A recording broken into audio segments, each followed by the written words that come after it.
Welcome back to Valentra Tales, wishing you a truly good day, filled with calm moments and gentle things ahead. And now, let's step together into today's story. My husband brought divorce papers to my father's funeral. Made me sign them at the reception. Said your dad would want you to do the right thing. My family watched in horror. I signed. He left with his girlfriend. 2 days later he discovered what else I'd signed that day. At the lawyer's office. Before the funeral. I was standing next to my father's casket when my husband handed me divorce papers. Not at home. Not in private. Right there in the church reception hall, surrounded by people who'd come to pay their respects. The florals from the service were still fresh. Dad had been dead less than 6 hours. My hands were shaking from signing the guest book, from accepting condolences, from trying to hold myself together. Before we continue, thank you for being here. If you believe in protecting yourself from financial abuse and building real security, please consider subscribing. It's free and helps us reach more women who need this. Now let's see what happened next. Brian walked up with a man in an expensive suit. Jessica, this is my attorney, Derek Phillips. We need you to sign something. I stared at the manila folder in Brian's hands. At his face, composed, almost gentle. At the people around us, Dad's friends and coworkers, starting to notice something was wrong. Now. My voice came out broken. Your dad would want you to do the right thing, Brian said, loud enough for others to hear. Be honest about our marriage. Sign these and we can both move on. The room went silent. My aunt gasped. My father's best friend took a step forward, then stopped. Everyone was watching. Everyone was waiting to see what I'd do. I looked down at the papers Brian was offering. Divorce petition. My name as respondent. His name as petitioner. All the legal language about irreconcilable differences and asset division. You're doing this here? At my father's funeral. I'm doing this now because it needs to be done, he said. Before things get complicated with the estate. Your dad would understand. He'd want you to be practical. Something about the way he said it, the fake sympathy, the manipulation, the timing, made me think about the meeting I'd had that morning. The one Brian didn't know about. The one at the lawyer's office 2 hours before Dad's service. The one where I'd learned everything. Okay, I whispered. I'll sign. But what Brian didn't know was what else I'd signed that day. What I'd learned. What trap my father had set in his final 72 hours of life. He didn't know that the papers I'd signed that morning had already destroyed him. Let me back up. Let me tell you how I got here. How my father ended up dead at 72. How my husband ended up serving me divorce papers over his casket. How my entire life unraveled and rebuilt itself in the span of 1 week. It started 3 days earlier, on a Monday morning that felt exactly like every other Monday morning for the past 7 years. I stood at the kitchen counter at 5:30 a.m., making coffee in the same chipped pot I'd been using since Brian and I got married. The machine gurgled and dripped, filling our small rental house with a smell that should have been comforting but just felt repetitive. Another day. Another early shift. Another morning of waking up before my husband because I had a real job and he had networking meetings. Brian was still asleep upstairs. He'd been sleeping later and later over the past year, claiming his investor calls ran late into the night. I'd stopped questioning it months ago because questions led to arguments, and arguments led to me feeling like I was crazy for not understanding his vision. I worked at Memorial Hospital as a medical billing specialist. Fancy title for sitting in a basement cubicle processing insurance claims for people I'd never meet. The job paid okay, enough to cover our rent, groceries, utilities, and whatever Brian's latest business venture required. He always had a venture. Always had a pitch. Always had a reason why this one would be different from all the others that had failed. My phone buzzed on the counter. A text from Dad. Breakfast Thursday? Need to talk to you about something. Important. I frowned at the screen. Dad usually texted about breakfast on Saturdays, our standing weekly tradition. Thursday was different. And important wasn't a word Dad used lightly. I typed back, everything okay? 3 dots appeared, then disappeared. Then appeared again. Finally, we'll explain Thursday. 7 a.m. at Pete's. Love you, kiddo. Something about that message made my stomach tighten. Dad was 72, still working as an electrician, still climbing ladders and fixing wiring in buildings across 3 states.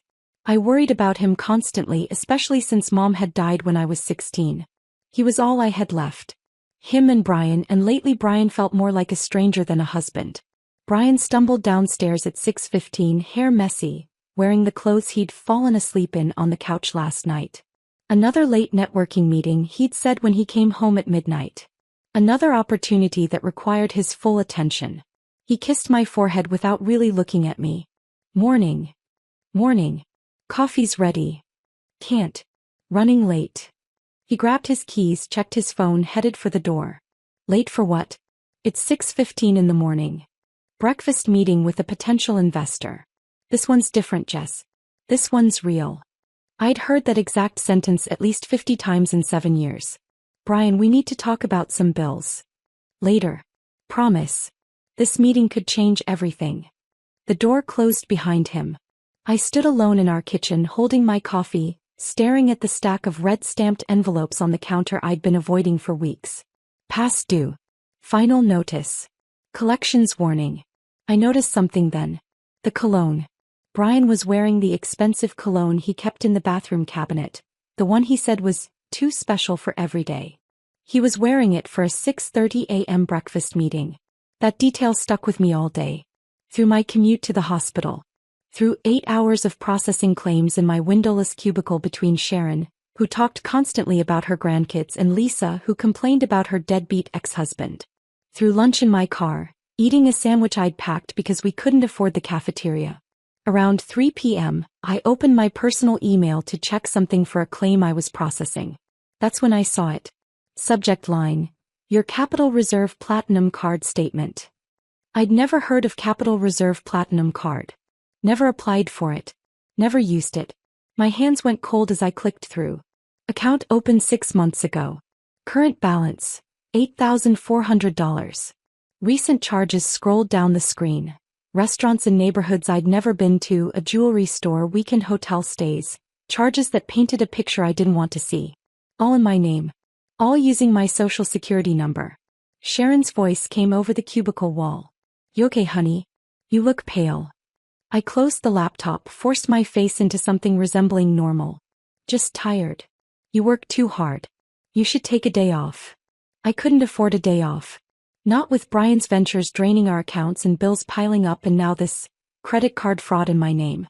During my break, I called the credit card company from my car in the employee parking lot. The representative was professional, unhelpful in that way customer service always was. The account was opened in person at our downtown branch 6 months ago. The application includes your signature and correct security question answers. What security questions? Mother's maiden name, city where you were born, name of your first pet. Brian knew all of those answers. Brian knew everything about me. We'd been married 7 years. I trusted him with every detail of my life. I didn't open this account. I need to dispute the charges. You'll need to file a police report for identity theft first, ma'am. Then we can begin an investigation. I sat in my Honda Civic staring at the hospital building, at people walking in and out living their normal lives, and felt something crack inside my chest. Not a clean break. A fracture that had been forming for months, maybe years, finally splitting open. My phone rang. Dad. Hey kiddo, about Thursday. Can we move it up? Tomorrow morning instead? Same time, same place. His voice sounded strange. Tight. Urgent. Dad, what's going on? You're scaring me. Nothing to be scared about. Just need to talk to you about some paperwork. Estate stuff. Boring but important. Are you sick? No. Well, no more than usual. Just getting old and trying to be responsible. Thursday at 7 a.m. Pete's Breakfast Corner. Don't tell Brian. That last part stopped me. Why not? Just don't. Please. Trust me on this. He hung up before I could ask more questions. I drove home in a fog, my brain trying to connect dots I didn't want to see. The credit card fraud. Brian's late nights. The cologne this morning. Dad's urgent breakfast request and his warning not to tell Brian. When I walked into our rental house that evening, Brian was on the couch with his laptop, phone pressed to his ear. He hung up immediately when he saw me. Just an investor, he said quickly. Getting close on the tech startup thing. I set down my purse, looked at our living room. Second-hand furniture we'd bought when we first got married. Walls we couldn't paint because we were renting. Nothing permanent. Nothing that felt like home. I'd wanted to buy a house years ago, used Dad's advice about building equity, but Brian always had reasons to wait. Brian, I need to ask you something. Can it wait? I've got another call in 5 minutes. No. It can't wait. My voice came out harder than I'd intended. Do you know anything about a Capital Reserve credit card in my name? His face changed. Just for a second. A flash of something, guilt, calculation, fear, before he rearranged it into confusion. What? Well, why would I? Because someone opened an account with my information. My social security number, my mother's maiden name, everything. And there's $8,400 in charges I didn't make. He stood up, ran his hand through his hair. That's identity theft. We need to file a police report. The card was opened in person. With security questions only you or I would know the answers to. Jess, are you accusing me of something? I'm asking you a direct question. He moved closer, put his hands on my shoulders. The touch felt manipulative rather than comforting. You've been so stressed lately. Working those long hours, worrying about money. Is it possible you opened it and forgot? Maybe during one of those nights you couldn't sleep. The word appeared in my mind with perfect clarity. Gaslighting. I stepped back away from his hands. I didn't open it, Brian. Hey. Okay. He held up his hands like I was being unreasonable. I believe you. We'll figure it out. But right now I really do have this call I can't miss. It's with the Silicon Valley guy, the one who could actually fund the whole thing. Can we talk about this tonight? He grabbed his keys, his phone, his laptop. I'll be at the coffee shop. Better Wi-Fi for video calls. The door closed behind him. I stood alone in our rented house, surrounded by temporary furniture and unpaid bills and the growing certainty that my husband was lying to me about everything. I didn't sleep that night. Just lay in bed staring at the ceiling, listening to Brian come home at 11:30 p.m., listening to him undress in the dark, listening to him fall asleep while I counted all the small lies that had led to this moment. Thursday morning, I met Dad at Pete's Breakfast Corner at 7 a.m. The diner was a place we'd been going since I was a kid. Red vinyl booths, coffee in white ceramic mugs, waitresses who'd worked there for decades and knew everyone's orders by heart. Dad was already there, sitting in our usual booth by the window. He looked different. Smaller somehow. Older than he'd looked the week before. You look tired, Dad. He smiled, but it didn't reach his eyes. Could say the same about you, kiddo. We ordered. Him the lumberjack special. Me the eggs and toast I never finished. The waitress left and Dad pulled an envelope from his jacket pocket. I need you to go somewhere this morning. Before work. He slid the envelope across the table. Inside was a business card. Eleanor Hartwell, estate attorney. Dad, what's going on? His jaw tightened. The same expression he'd had when Mom was sick, when he was trying to be strong for me. I'm updating some paperwork. The will, the properties, all that stuff. Eleanor's been my attorney for years. She needs you to sign some things. What properties? He waved his hand dismissively. Some rental houses I picked up over the years. Union benefits, retirement stuff. Nothing exciting. But it's important you're there. 9 a.m. Her office is downtown, 10 minutes from the hospital. Can't this wait until the weekend? No. The word came out sharp. Then he softened. Please, Jess. I need you there this morning. It's important. Something in his voice made me agree. We finished breakfast mostly in silence. He paid like always and walked me to my car in the parking lot. He hugged me longer than usual. Tighter. Whatever happens, kiddo, remember, I've always got your back. Always have, always will. Dad, you're really scaring me now. Don't be scared. Just be smart. And remember, I love you. He got in his truck and drove away. I sat in my car staring at the business card, wondering why my father's hug had felt like goodbye. Eleanor Hartwell's office was in a brick building downtown, the kind with brass nameplates and wood-paneled elevators. The receptionist led me to a conference room with dark furniture and walls lined with law books. Eleanor was maybe 55, sharp eyes, graying hair pulled back in a bun. She closed the door and sat across from me. Your father called me Monday evening, she said without preamble. He said it was urgent. Life or death urgent. Those were his exact words. My stomach dropped. Is Dad sick? Not in the way you're thinking. She opened a file folder thick with documents. Jessica, what I'm about to tell you is going to be overwhelming. But I need you to listen carefully because we don't have much time. She spread papers across the table. Property deeds. Bank statements. Trust documents. Your father owns 12 rental properties across 3 cities. He's been acquiring them for 40 years, starting when your mother was still alive. Current appraised value, approximately $4.2 million. Monthly rental income after expenses, around $18,000. Total estate value including life insurance and other assets, just over $5 million. The room tilted. That's impossible. Dad's an electrician. Your father is an electrician who invested every extra dollar he ever made into real estate. He kept it quiet. Lived modestly. Let everyone think he was just scraping by. He did it to protect what he'd built. She pulled out another document, this one newer, the paper still crisp. Monday afternoon your father came to this office extremely agitated. He showed me a text message on his phone. A photo of your husband with another woman. The message came from an unknown number. Your father said, and I quote, "That son of a bitch married my daughter for money she doesn't even know exists." The words hit me but didn't quite land. Brian was cheating. Dad had proof. Dad had known before I did.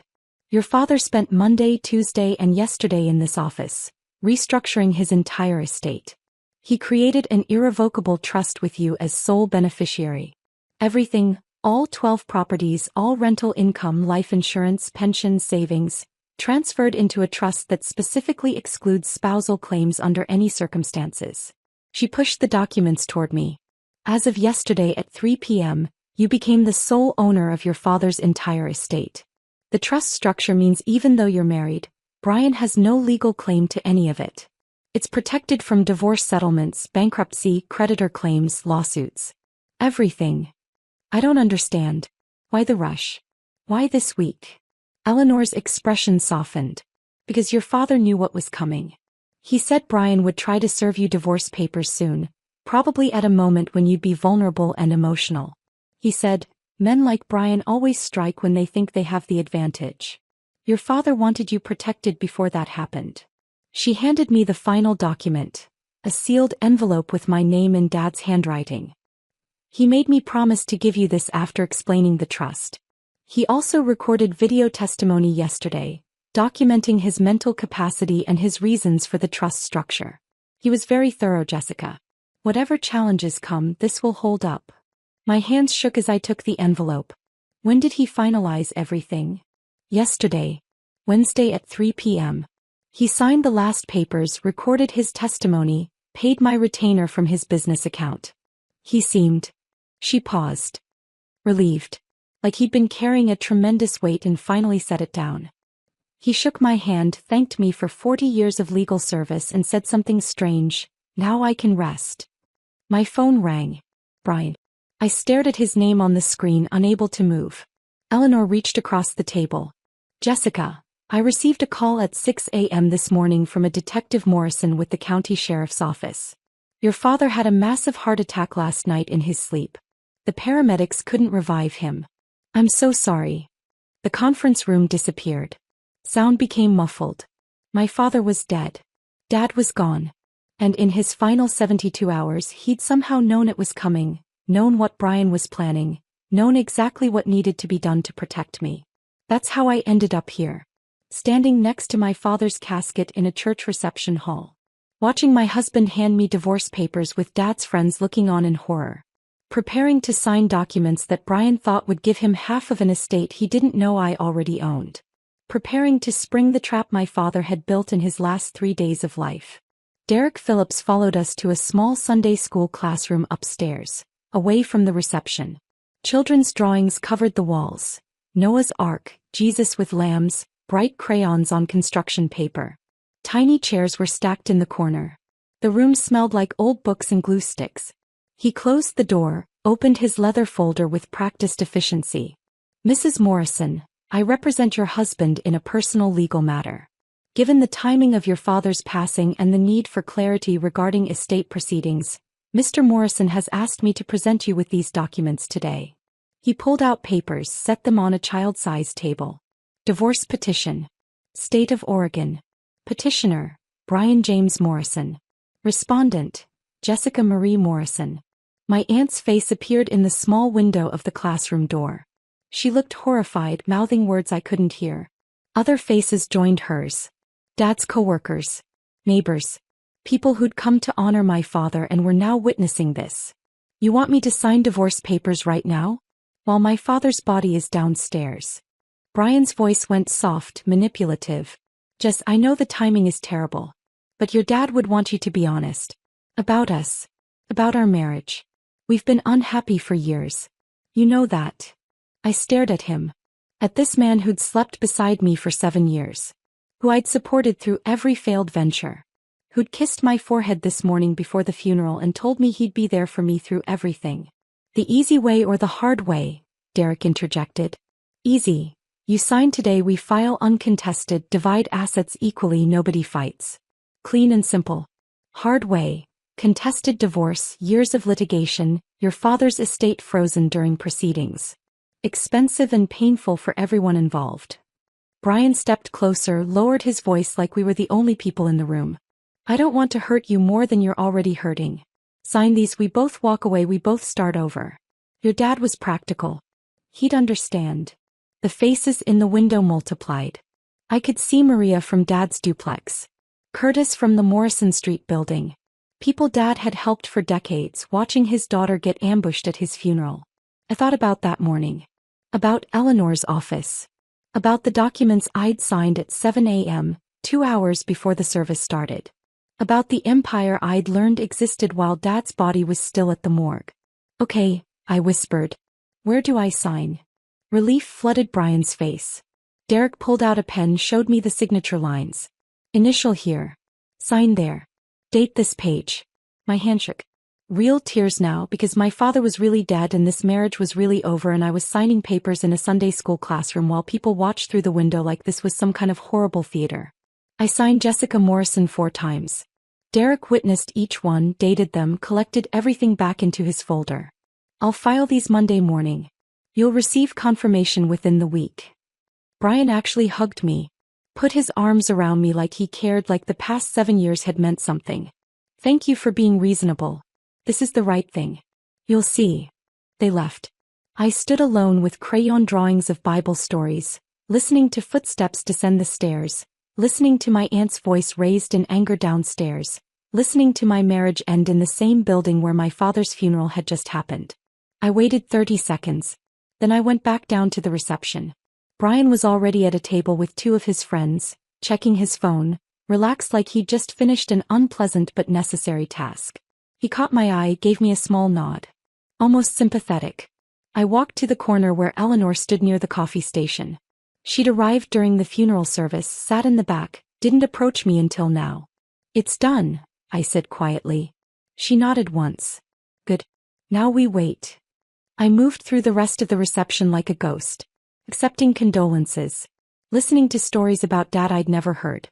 A woman named Maria from the 7th Avenue duplex hugged me, cried with me, told me my father had waived her rent for 3 months when she'd lost her job. Curtis, an elderly man from Morrison Street, said Dad had fixed his grandson's car for free last winter. Story after story of a man who'd lived quietly, generously without ever telling me. The Johnson family approached, young parents with a toddler. Your dad installed playground equipment behind our building with his own hands, the mother said. Wouldn't let us pay him. Said kids needed safe places to play. These people knew my father better than I'd known him. They'd seen the empire he'd built, not in properties and rental income, but in relationships and kindness and care. Brian left early, barely an hour after the signing. Kissed my forehead again, said something about needing to handle some things, promised he'd check on me later. He didn't check on me later. He didn't come home that night. I stayed until the last person left. Helped Pastor Williams and the church ladies clean up. Stacked chairs. Threw away paper plates. Put leftover casseroles in containers. Physical work that didn't require thinking. Your father was a good man, Pastor Williams said as we wiped down tables. Best kind. The kind who did right without needing credit for it. I drove to a Holiday Inn Express instead of going home. Paid cash. Used my mother's maiden name to check in. Eleanor had suggested it that morning during our first meeting before the funeral.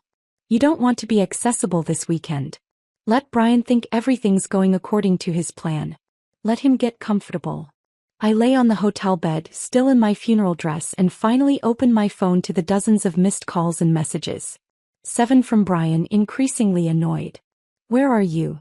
Jess, I need to talk about the property list for probate. Why aren't you answering? We need to stay ahead of this. Then a text from a number I didn't recognize. This is Vanessa. Brian's with me. We need to discuss asset division. Please call tomorrow. Vanessa. The blonde woman from the photo Eleanor had shown me. The one kissing my husband 2 weeks ago. My phone rang. Eleanor. How are you holding up? I signed the papers. Just like Dad planned. Good. Monday morning, Brian's attorney will file the divorce petition. By Monday afternoon he'll try to access information about your father's estate. That's when he'll discover the trust structure. By Tuesday he'll realize he has no claim to anything. Wednesday at the latest we'll be filing counter-complaints for identity theft and fraud based on those credit cards. Her voice was steady, professional, almost soothing. Jessica, your father built a perfect trap. Every move Brian makes from here tightens it. You just need to stay strong a little longer. I don't feel strong. I feel empty. That's grief. That's normal. But underneath the grief there's something else building. Soon you'll feel it. Freedom. Clarity. Strength you didn't know you had. After we hung up, I pulled out Dad's letter again. Read it for the 5th time since that morning. I'm giving you freedom. Freedom from a man who never deserved you. The postscript caught my attention. The commercial property on 4th Street? That's the one I leased to Brian 3 years ago below market rate, trying to give him a chance. Check with the property management company. I opened my laptop, searched my email for anything about 4th Street. Found an old message from 3 years ago, Dad forwarding me Brian's business plan for an electrical supply store. I'd been so proud of Brian then. Dad was giving him a real opportunity, helping him finally succeed. I pulled up the property management company's website, Riverside Properties. Found their office number. It was Saturday evening, but I called anyway, left a voicemail asking about the 4th Street commercial space and my father's account. They called back 20 minutes later. Weekend emergency line. Ms. Hart? I'm so sorry for your loss. Your father was one of our best clients. Regarding the 4th Street property, are you aware of the ongoing lease violation issues? What issues? The property manager, a woman named Sandra, sighed. Your father leased that space to Brian Morrison 3 years ago at $1,200 monthly when market rate was $2,800. Very generous terms. The lease specified use as an electrical supply retail store.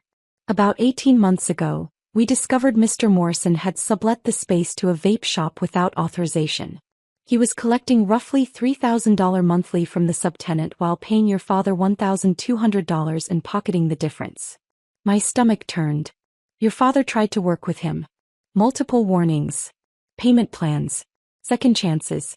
But Mr. Morrison fell 3 months behind on rent, violated the sublease clause repeatedly, and ignored all communication.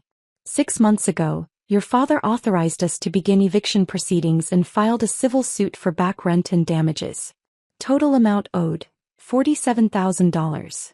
I sat on the hotel bed, phone pressed to my ear, understanding spreading through me like poison. Has Brian been served with the lawsuit? Not yet. The papers were supposed to be delivered this week, but given your father's passing we held them out of respect. We weren't sure how you wanted to proceed. Proceed exactly as my father instructed. Serve the papers. Continue the eviction. All of it. Are you sure? It's a family matter now. Brian Morrison is not my family. Not anymore. My father made his decision. I'm standing by it. After hanging up, I sat in that generic hotel room with its beige walls and mass-produced art, and felt something shift inside me. Not grief anymore. Not shock. Something colder. Harder. Brian hadn't just cheated on me. He'd stolen from my father. Lied about his business failing when actually he'd been committing fraud. Used Dad's generosity as another revenue stream while crying poverty at home. Dad had known. For 6 months, Dad had known and said nothing to me. Building his case. Documenting everything. Protecting me the only way he knew how. I texted Eleanor, the 4th Street property. Dad leased it to Brian. He's been defrauding Dad for 18 months. There's a lawsuit pending. Can we use this? Her response came immediately. Yes. That's fraud, breach of contract, and evidence of character. Adds weight to everything else. Your father was meticulous, Jessica. Every piece matters. Sunday morning I woke early in that hotel room. Couldn't go home. Couldn't face the house I'd shared with Brian. Instead I drove to the first property on Eleanor's list. The duplex on 7th Avenue where Maria lived. The building was small but well-maintained. 2 units, flower boxes on the windows, a neat lawn someone clearly cared for. Dad's old truck was still parked in the small lot behind it, work tools visible through the rear window. I sat in my car staring at that truck. The faded Union sticker on the bumper. The toolbox he'd had since before I was born. He'd driven this truck for 18 years. Never replaced it because it still worked. That was Dad. If it works, why change it?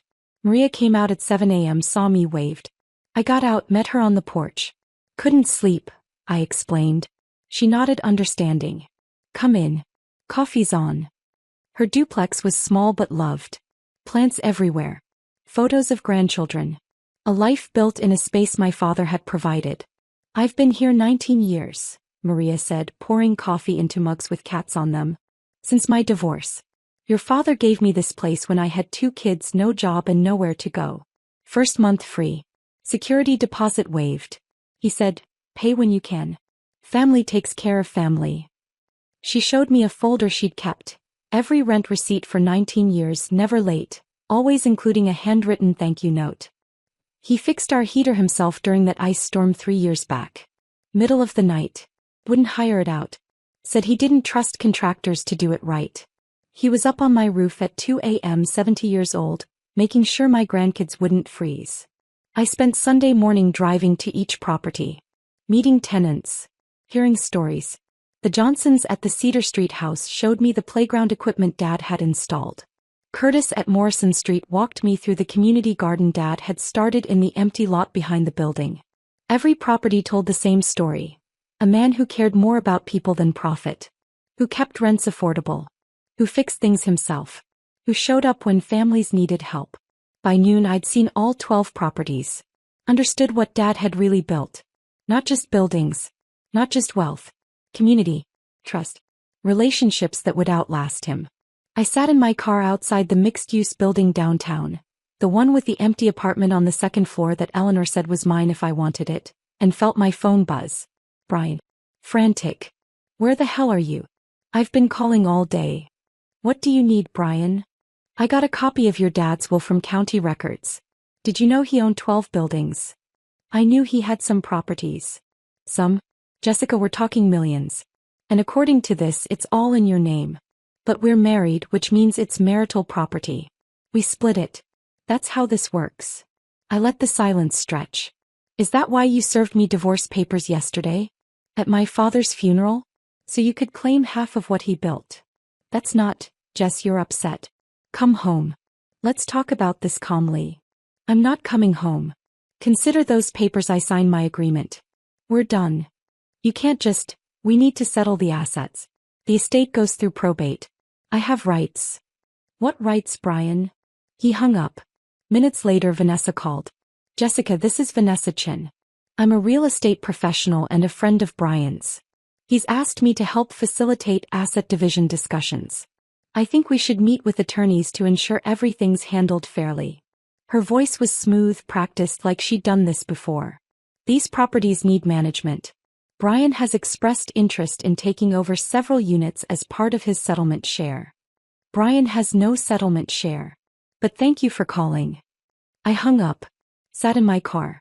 Watched people walk past on the downtown sidewalk, living their normal Sunday lives, having no idea that my entire world had exploded and rebuilt itself in 72 hours. My father had died knowing what Brian was. Had spent his last days protecting me from it. Had built a trap so perfect that Brian was already walking into it without knowing. And I was going to watch every single step. Monday morning I sat in Eleanor's office again. The space felt different now. Less like a place where bad news got delivered and more like a war room. She'd been working all weekend. Files covered the conference table, organized by property, by date, by type of documentation. Coffee? She offered, pouring from a carafe without waiting for my answer. I took the mug, grateful for something to hold. I hadn't slept in the hotel Sunday night. Just lay there replaying Brian's voice on the phone, the way he'd gone straight to the money, the way Vanessa had called like she had any right to speak to me. "We're starting with the commercial property on 4th Street, Eleanor said, pulling out the thickest folder. "The one your father leased to Brian." I'd almost forgotten about Dad's postscript. Almost.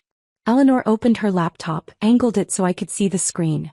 Email exchanges between Dad and Riverside Properties, the management company. The messages started 3 years ago, friendly and optimistic.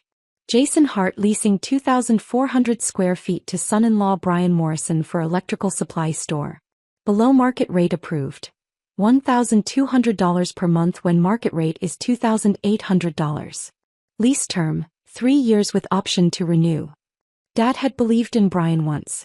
Had given him a real opportunity, not just talked about it. Had cut the rent by more than half to give him a fighting chance. I scrolled through more emails. The tone shifted around 18 months ago. "Jason, need to discuss 4th Street property. Tenant has sublet space to retail vape shop without authorization per lease agreement. Lease specifies electrical supply store only. Please advise." Dad's response: "I'll talk to Brian. He probably needed extra income to get through the startup phase. I'll have him correct it." More emails. More promises from Brian that Eleanor showed me in forwarded messages. "Getting the vape shop out this month, I swear. Just need another few weeks to transition. The electrical supply business is picking up. Won't need the sublease much longer. Wise. All wise." 6 months ago, the property manager's tone changed completely. "Jason, we need to discuss lease termination. Tenant is 3 months behind on rent. Sublease continues despite multiple violations. Neighboring businesses complaining about increased foot traffic and loitering. The vape shop is causing problems we can't ignore. Your call on how to proceed, but this situation isn't sustainable." Dad's response was dated 3 days before he changed his will. "Proceed with eviction. File necessary paperwork. I made a mistake trusting this man. Document everything for legal purposes." Eleanor closed the laptop. "Your father discovered Brian was collecting roughly $3,000 monthly from the vape shop subtenant. He paid your father $1,200, pocketed the $1,800 difference, and told both of you the business was struggling." My hands tightened around the coffee mug. "For how long?" 18 months. Total amount Brian owes your father in back rent, unpaid utilities, property damages and lease violations. $47,000. Your father filed a civil suit 2 weeks ago. Brian hasn't been served yet. The papers were scheduled for delivery this week, but the process server held them after your father died, waiting for instruction from the estate." I set down the mug before I crushed it. "Brian cried to me about that business for 3 years. Said Dad wasn't helping enough, wasn't giving him good advice, didn't understand modern retail. And the whole time he was stealing from him. Not just stealing. Lying to you about it. Using your sympathy to deflect questions. Your father knew you'd defend Brian if confronted. That's why he built the case quietly." Eleanor pulled out another document. "There's more. I've been trying to trace that text message your father received. The photo of Brian and the woman. This morning I found the source. She showed me a website on her phone. Marcus Chin, private investigator. Licensed in Oregon, Washington, and California. Specializing in matrimonial investigations, surveillance and background checks. The number belongs to him. I called. He wants to meet with you. Today if you're ready." "A private investigator sent my father that photo?" "Yes. And I think you need to hear why." 2 hours later, I sat in a cramped office above a Chinese restaurant in a part of downtown I'd never been to. The building smelled like ginger and soy sauce. The stairway was narrow, walls covered in peeling paint. Marcus Chen's office was on the 3rd floor, a single room with a desk, filing cabinets, and windows that looked out onto a parking lot. Marcus was maybe 40, Asian with tired eyes and the kind of face that had seen too much of people's worst moments. Evidence folders were stacked on every available surface. Filing cabinets, shelves, the floor. He gestured to the only other chair in the room. "Sit. Want tea?" "No. I want to know why you sent my father that photo." He nodded, appreciating the directness. "Your father didn't hire me. I contacted him. Let me show you why." He pulled a file from his desk, thick enough to be a phone book. The tab read, Vanessa Chin. That's my ex-wife. Was my wife. Divorce finalized 2 months ago after a year of hell. He opened the file. Surveillance photos spilled out. A blonde woman, polished and professional, meeting various men at restaurants, hotels, parking garages. Some photos were dated, time-stamped, annotated with locations. Vanessa's a real estate agent. Successful. Makes good money. She's also a serial cheater and, I discovered too late, a con artist. I started tracking her last year when I realized our marriage was falling apart and I didn't understand why. He pulled out a specific set of photos. Vanessa with Brian. Meeting at a coffee shop. At a restaurant. Outside a hotel. The progression was obvious. Strangers to acquaintances to something more. I followed her to a property showing 18 months ago. One of those open houses for a commercial space downtown. Your husband was there pretending to be a potential buyer. They talked for an hour. I watched the chemistry develop. Marcus's voice was flat, professionally detached, but I heard the pain underneath. I documented their affair for 6 months. Watched it develop from flirtation to regular meetings to hotel rooms. Standard cheating, I thought. Until I found files on her laptop. He turned his computer screen toward me. Spreadsheets. Property records. Public documents showing Dad's real estate holdings. Vanessa researches her targets. She knew exactly who Brian was married to. She pulled county property records, found your father's holdings, calculated their approximate value. She cultivated Brian deliberately. Not because she loved him. Because she wanted access to your inheritance. My throat went dry. She knew about Dad's properties before Brian did? Real estate agents have access to public records most people don't know how to search. She found every property your father owned, traced the acquisition history, estimated current values. She knew you were sitting on millions and didn't know it. She saw Brian as her way in. I thought about Vanessa's phone call Sunday. How smooth she'd sounded. How professional. How she'd positioned herself as a neutral third party trying to help. Why tell my father? Why not me? Marcus leaned back in his chair. Bez, I saw you once. Last summer. You were picking Brian up from a restaurant where he was meeting Vanessa. Both of them lied, told you and me they were meeting other people. You looked exhausted. Confused. Like you were trying to hold something together that was already broken. You looked exactly how I felt. He pulled out more files. I thought about warning you directly. Showing up, explaining everything. But I've been a PI for 15 years. I've learned that affair victims don't believe strangers. They make excuses. They defend their partners. They need proof from someone they trust. So you sent the photo to Dad. I sent it to your father because parents see clearly when spouses are blind. I hoped he'd talk to you, show you the truth, help you leave before Vanessa and Brian could execute their plan. What plan? Marcus pulled up audio files on his laptop. This is where it gets worse. I installed a recording device in Vanessa's car during our separation. Oregon's a one-party consent state, and since it was marital property, it was legal. She didn't know. He pressed play. Vanessa's voice came through the laptop speakers, confident and cold. He thinks his father-in-law has 2 rental houses. Maybe 3. Try 12 properties worth millions. I pulled the public records. The old man's been buying real estate for 40 years. Smart. Quiet. Built a fortune nobody knows about. Brian's voice, recognizable and nauseating. Jessica said her dad was just an electrician. Union guy, blue collar, nothing special. Electricians in the union make decent money, especially one who worked major construction projects across 3 states.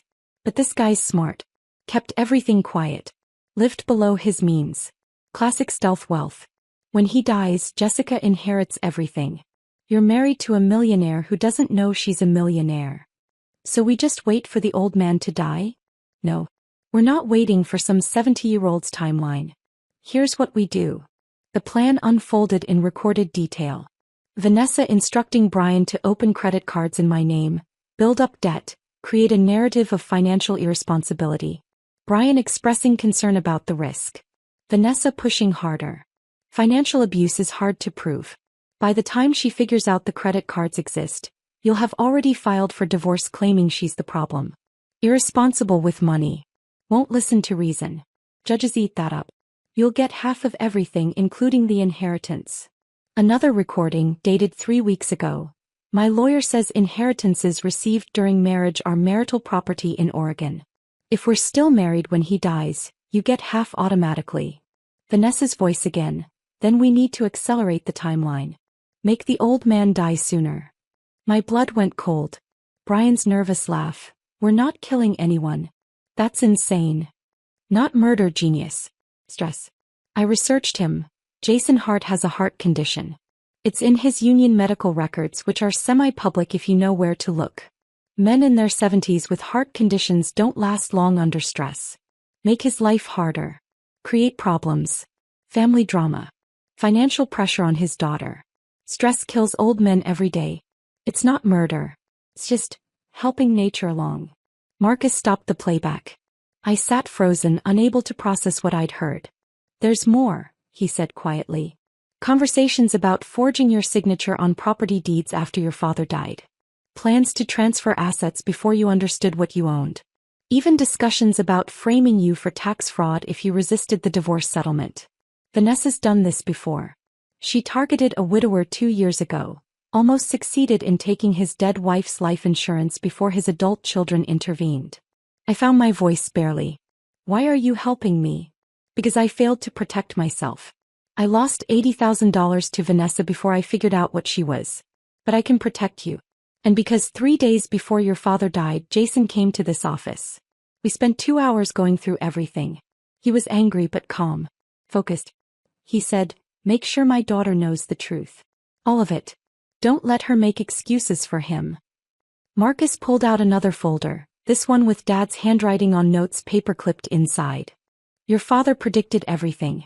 He said Brian would use your grief as a weapon. Would serve you divorce papers at the funeral to maximize your emotional vulnerability. Would count on you being too shocked, too polite, too devastated to fight back in public. He showed me documents. Divorce papers pre-filed in my name, dated 3 days before Dad died. Papers that were never submitted. Your father had these prepared as a backup. He was ready to file on your behalf if necessary. But he suspected Brian would move first. He wanted you protected either way. The plan Dad had built was intricate, almost cinematic. He'd anticipated Brian's funeral ambush. Had coached Eleanor on timing, on what to reveal when, on how to let Brian's arrogance lead him into the trap. The trust documents transferred everything to your name Wednesday at 3 p.m., Marcus continued. Legally, as of that moment, you became the sole owner of $5 million in assets. The trust structure means even though you're married, Brian has zero claim. It's protected from divorce, bankruptcy, lawsuits, creditors, everything. He pulled out surveillance photos from the past week. Brian meeting with his attorney Derek Phillips. Brian with Vanessa at a coffee shop reviewing documents. Brian at a print shop, making copies of what were obviously legal papers. He served you at the funeral exactly as your father predicted. Vanessa coached him. She called it poetic justice in one of the recordings. They thought you'd sign anything while grieving. Thought your family would be too horrified to intervene in a public setting. Marcus met my eyes. Your father set a perfect trap. Brian walked right into it. The question now is what happens next. What does happen next? Monday, today, Brian's attorney files the divorce petition. By this afternoon he'll try to access information about your father's estate for asset division. That's when he discovers the trust. By tomorrow he'll realize he has no claim to anything. By Wednesday we'll be filing criminal complaints for identity theft and fraud. And by the end of the week Brian and Vanessa will both be facing charges. I looked at the folders, the recordings, the evidence of 18 months of conspiracy against me. My father did all this in 3 days? No. Your father had been documenting Brian's failures for years. Little things. Financial red flags. Behavioral patterns. The commercial property fraud. He just didn't put the pieces together until I sent that photo Monday. Then everything clicked into place. He spent 72 hours building the legal framework to protect you from what he knew was coming. I sat back in that cramped office above the Chinese restaurant, surrounded by evidence of my husband's betrayal, and felt something shift inside me. Dad had known he was dying. I was sure of it now. The urgency, the thoroughness, the way he'd said goodbye at breakfast Thursday morning without saying the words. He'd tied up every loose end in 72 hours because he'd known he didn't have more time. And he'd spent those final hours protecting me. I left Marcus's office Friday afternoon with a flash drive containing every recording, every surveillance photo, every piece of evidence he'd compiled over 18 months. The weight of it in my pocket felt heavier than it should have. "Tomorrow's going to be hard," Marcus said at the door. "Harder than you think. You'll see Brian playing the grieving son-in-law. You'll watch him perform sympathy he doesn't feel. Just remember, your father knew this was coming. He prepared you for it." Saturday morning arrived too fast. I woke at 5 a.m. in the hotel room, put on the black dress I'd bought Thursday afternoon in a fog, and drove to St. Mark's Church an hour before the service started. The building smelled like lilies and furniture polish, exactly like it had 16 years ago when we'd buried Mom in this same sanctuary. I'd requested the same church deliberately. Dad would have wanted it. Some kind of full circle. I stood alone in front of Dad's closed casket, the reality of it finally hitting me. He was in there. My father. The man who'd raised me alone after Mom died. Who'd worked overtime for years to pay for my college.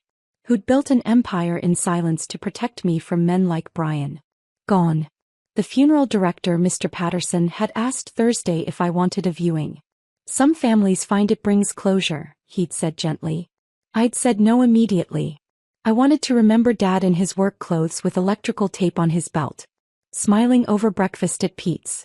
Alive and solid and real. Not whatever was in that casket. People started arriving around 8:30. Electricians from Local 48, Dad's union, wearing their pins-on dark suits. Men with weathered hands and respectful faces who'd worked alongside him for decades. They approached me one by one, shaking my hand, sharing brief stories. "Your dad saved my life on a job in '98, one man said. "Saw a wiring problem nobody else caught. I'd be dead if he hadn't." Neighbors from Dad's street came next. The woman who lived 2 doors down, the family across the street, the teenager who mowed Dad's lawn every summer. Then people I didn't recognize at all. A small woman approached me, maybe 60, with kind eyes and rough hands. "You're Jessica. Your father talked about you constantly. Showed me pictures. I'm Maria. I rent the duplex on 7th Avenue. Been there 19 years come October." He hugged me like family. "Your daddy saved my life when I had nothing. I was divorced, 2 kids, no job. He gave me that apartment, first month free, said, 'Pay when you can.' He was family to me. More than family." An elderly black man introduced himself next. "Curtis, from the Morrison Street building." His voice was deep and warm. "Your father fixed my granddaughter's car last winter. Wouldn't take a dime. Said he couldn't stand seeing her take the bus in the cold." That's who Jason was. The Johnsons came over. A young couple, maybe 30 years old, with a toddler. "We rent the house on Cedar Street," the husband said. "Your dad installed a whole playground set in the backyard for Emma here. Did it himself over a weekend. Wouldn't hear of us paying. Said kids need safe places to play." Story after story. Tenant after tenant.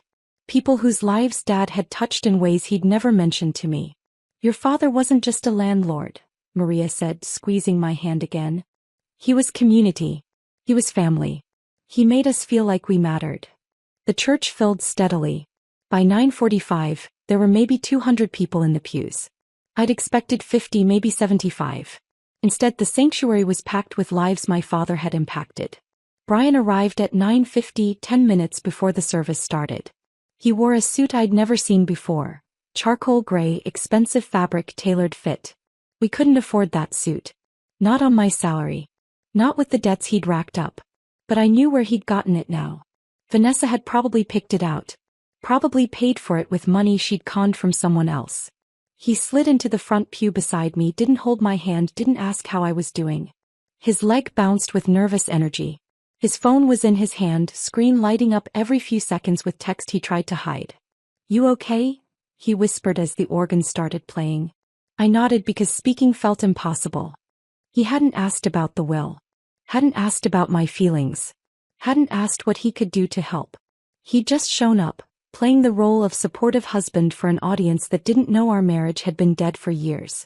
Pastor Williams delivered the eulogy. He'd known Dad since I was a kid, had presided over Mom's funeral, had watched our family shrink from 3 to 2. Jason Hart was a man who believed in building things that lasted. Pastor Williams said, his voice carrying to every corner of the sanctuary. Not just buildings, though he built those too, but community, trust, relationships. He believed in taking care of people not because it benefited him but because it was right. He told stories I'd never heard.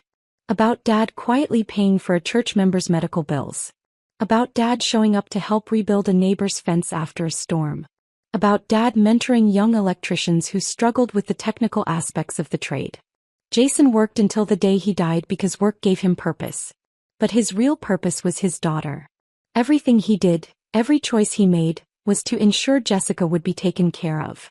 That's a father's love in its purest form. I felt Brian shift beside me, checking his phone again under the cover of the hymnal. The service ended. We filed out to the church basement for the reception. Exactly the kind of gathering Dad would have wanted. No fancy catering. No expensive arrangements. Just folding tables covered in casseroles and sandwich trays brought by church members. Coffee in big industrial percolators. Paper plates and plastic forks. Simple. Practical. I stood near a memory board I'd put together Friday evening. Photos of Dad through the years. Dad and Mom on their wedding day. Dad holding baby me in the hospital. Dad at my high school graduation. Dad in his work truck, smiling, covered in sawdust from some project. The line of people wanting to express condolences seemed endless. Marcus showed up around noon, standing at the back of the basement near the coffee station. We'd agreed he'd attend, be a witness, be ready for whatever Brian tried. He caught my eye once, nodded. A silent message. I'm here. Brian brought me a plate of food I couldn't imagine eating. You should sit down. You look exhausted. I was exhausted. Grief, exhaustion mixed with anticipation, mixed with rage that sat in my chest like hot coal. I'm okay.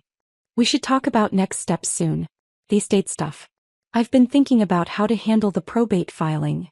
Jessica Morrison? A man I didn't recognize approached. Late 40s, expensive suit, leather folder tucked under his arm. Professional haircut.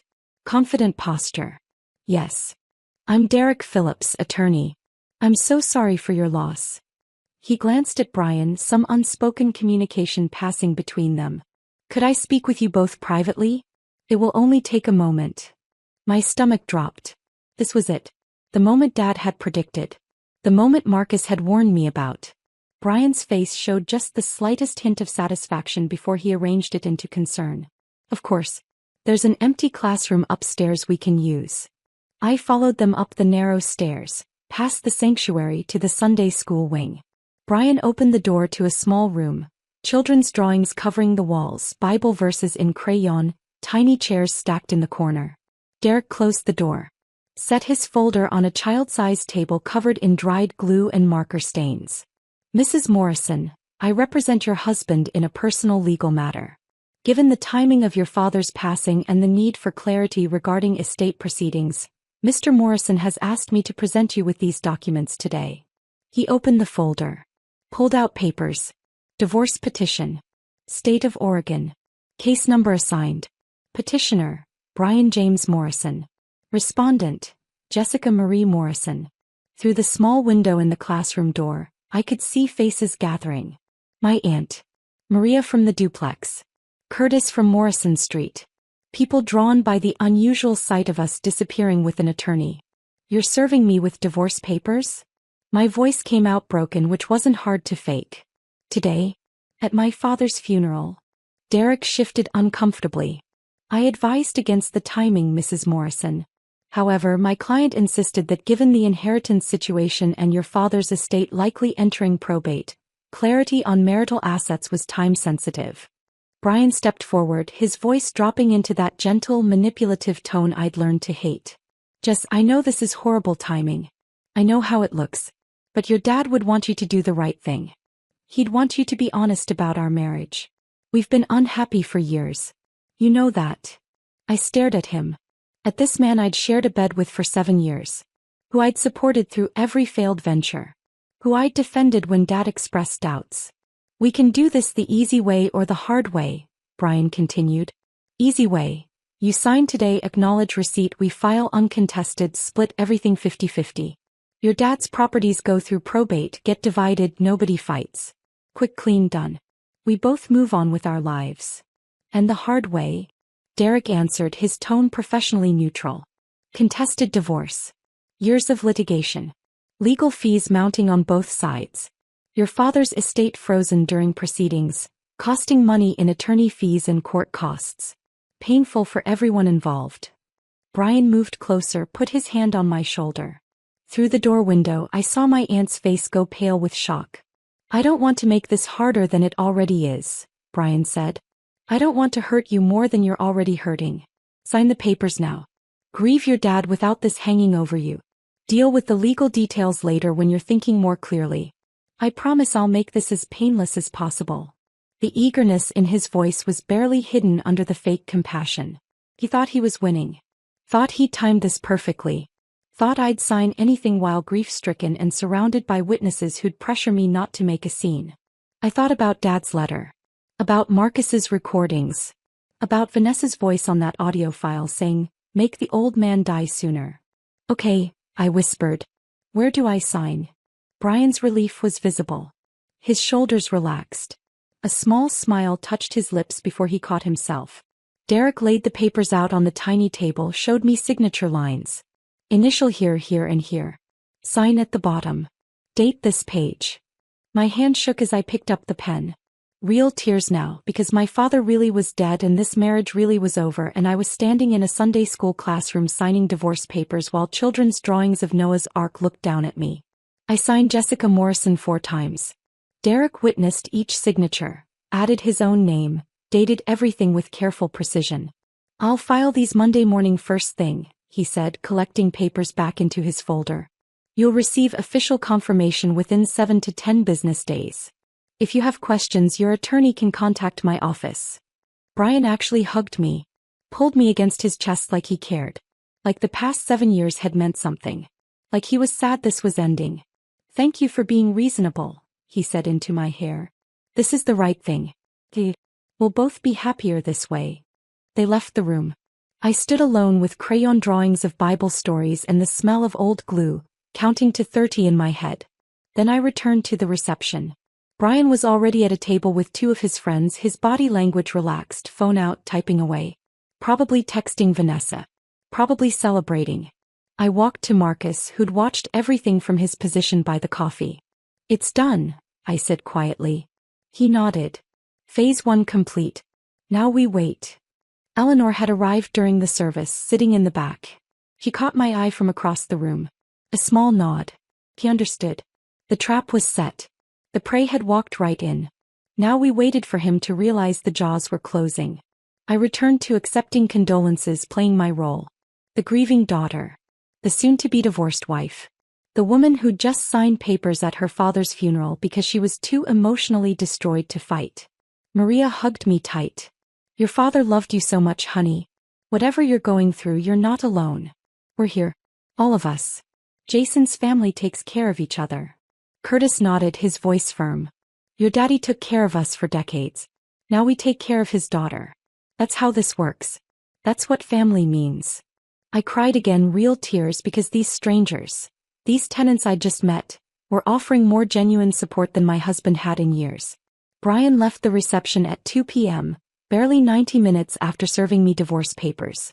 He kissed my forehead like we were still married, like nothing had changed. "I've got some things to handle. Take your time here. I'll check on you later." He didn't check on me later. He didn't come home that night. He disappeared into whatever life he was building with Vanessa, thinking he'd just secured his claim to millions. I stayed until the last person left. Helped the church ladies clean up. Stacked chairs. Collected casserole dishes to return to their owners. Swept floors.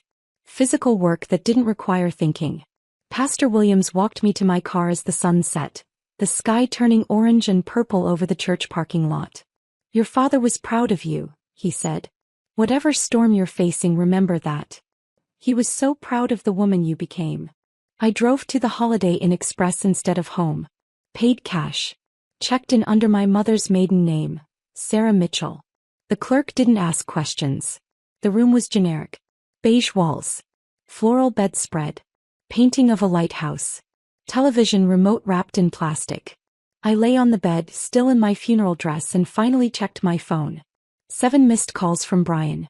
3 voicemails, his tone shifting from concerned to irritated to angry.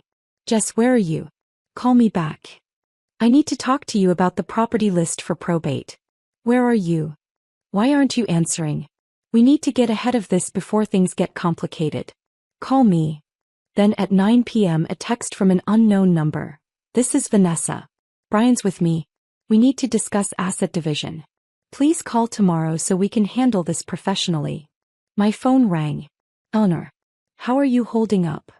I signed. Just like Dad planned. Good.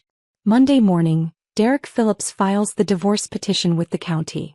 By Monday afternoon he'll start discovery process, requesting estate information. That's when he contacts me as the estate attorney. That's when Brian discovers the trust. Her voice was steady, almost soothing. By Tuesday Brian realizes he has no claim to anything. By Wednesday we're filing countercomplaints for identity theft and fraud. Marcus submits his evidence to the district attorney Monday morning. The recordings, the surveillance, the conspiracy documentation. All of it. She paused. Jessica, your father built a perfect trap. Every move Brian makes from here tightens it. I closed my eyes. I don't feel victorious. I feel empty. That's grief. That's normal. That's human. But underneath the grief there's something building. Soon you'll feel it. Clarity. Strength. Freedom.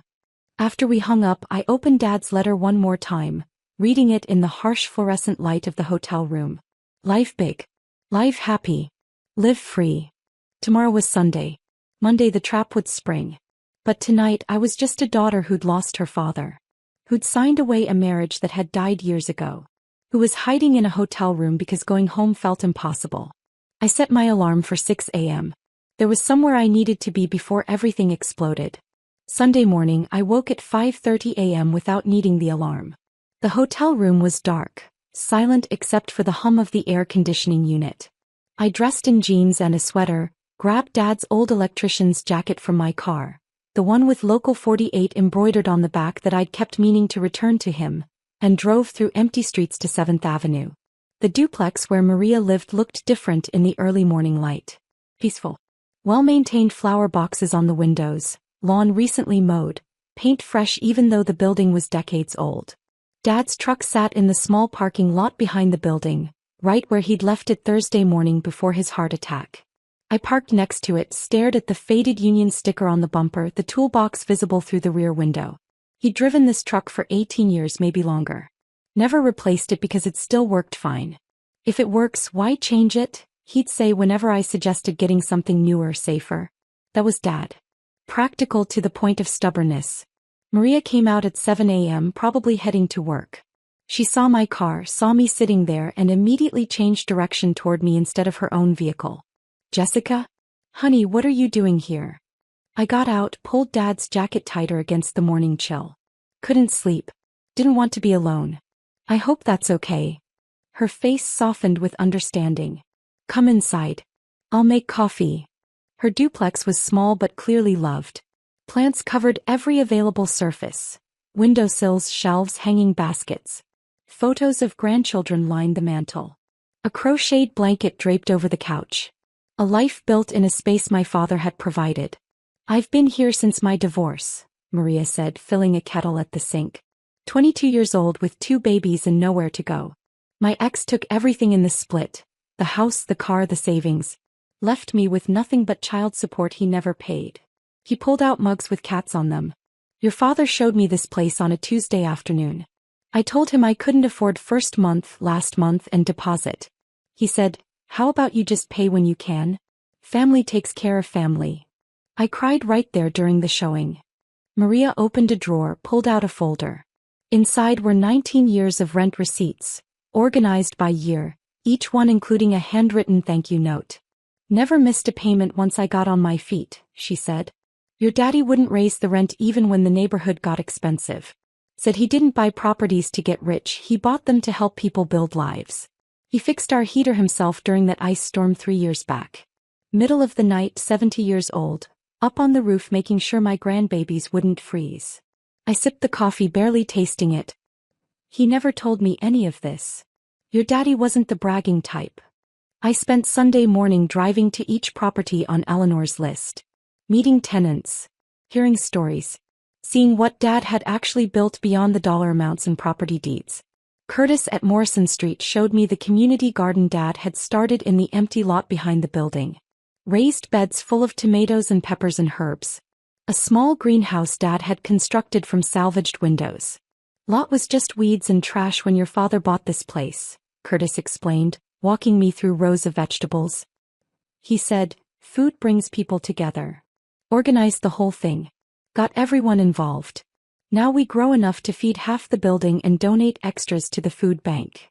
The Johnsons at Cedar Street had a toddler who immediately ran to show me the playground equipment in the backyard.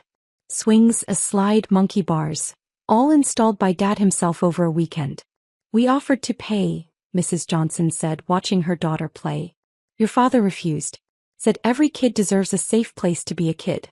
He wouldn't even let us buy the materials. Did it all himself.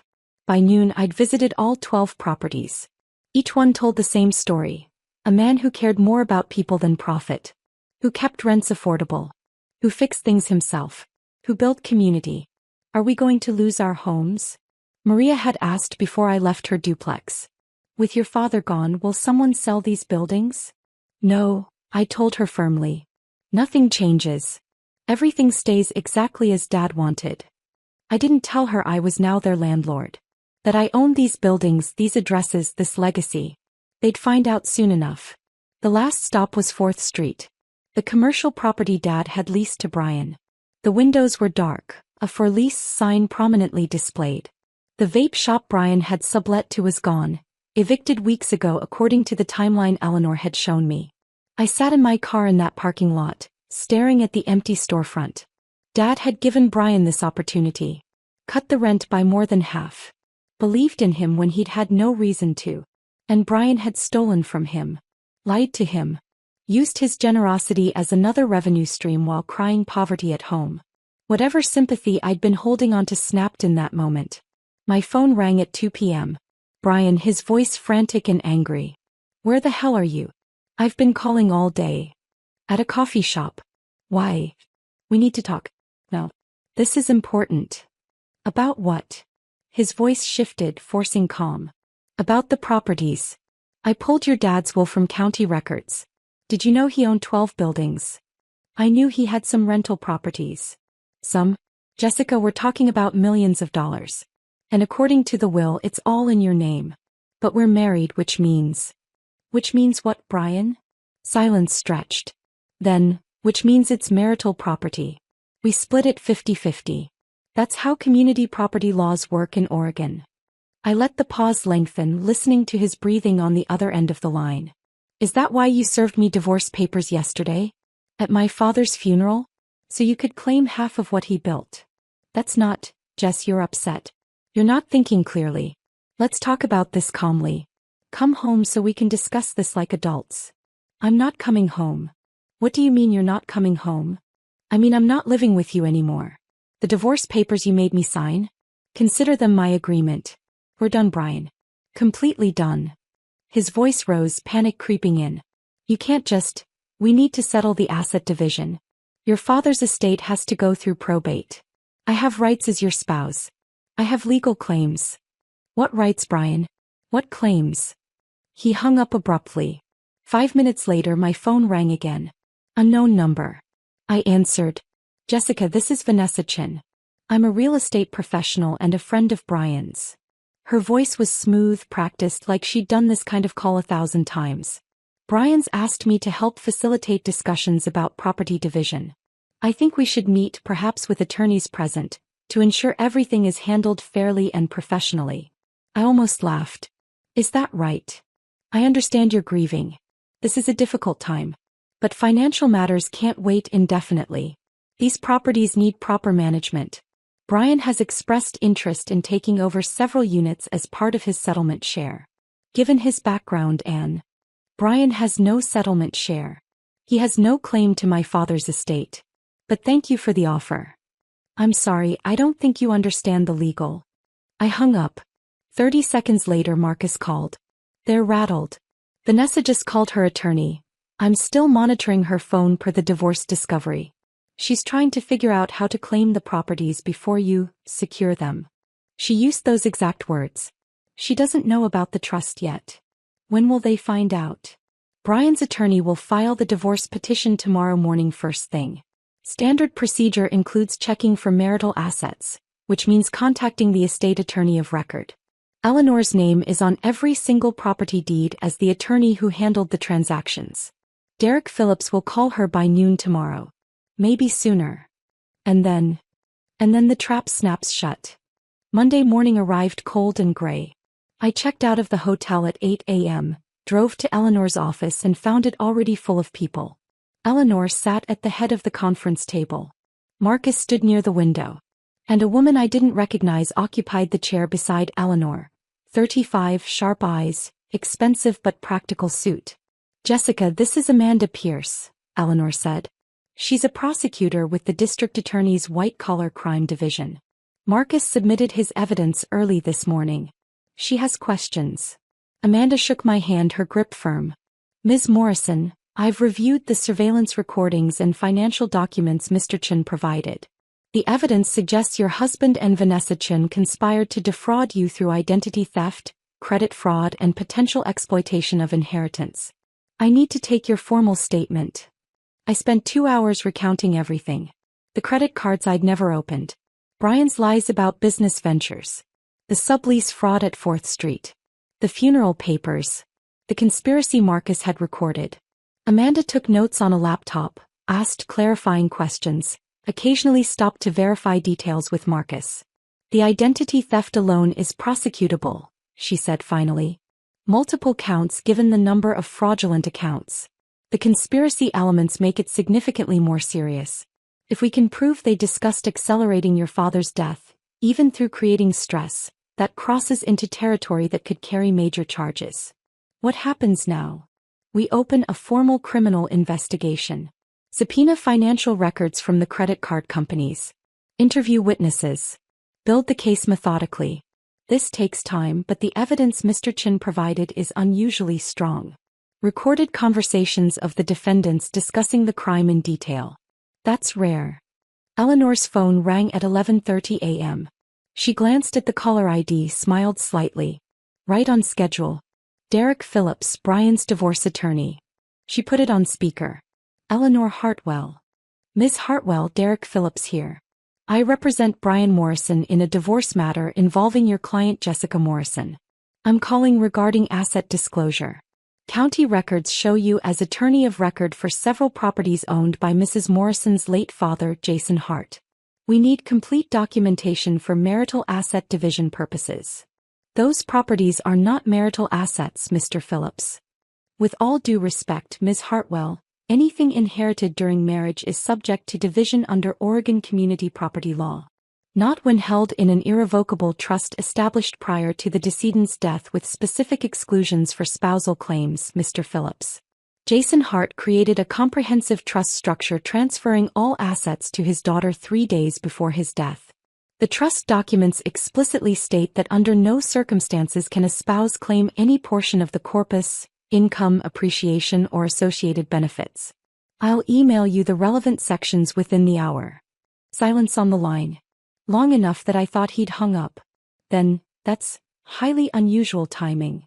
It's also entirely legal and ironclad. Your client has no claim to any property, rental income, or associated assets. Furthermore, I should inform you that as of this morning, Ms. Morrison has filed countercomplaints regarding identity theft, fraud, and financial abuse during the marriage. The district attorney's office has opened a criminal investigation. You might want to discuss all of this with your client before proceeding further. The line went dead. Eleanor hung up, looked at me with something close to satisfaction. That's phase 2. Now we wait for the panic. Brian showed up at Eleanor's office at 2 p.m. unannounced, demanding to see me. Building security stopped him in the lobby. Eleanor pulled up the security camera feed on her computer and we all watched. Brian's face was red, his gestures wild. She's my wife. I have a right to speak to her. You can't keep me out. Eleanor stood. I'll handle this. Marcus and I watched on the monitor as she went downstairs, spoke to Brian in the lobby. We couldn't hear the audio, but the body language told the story. Brian pointing, shouting. Eleanor standing perfectly still, perfectly calm. Security guards flanking her, ready to intervene. She came back upstairs 5 minutes later. He accused me of backdating the trust documents.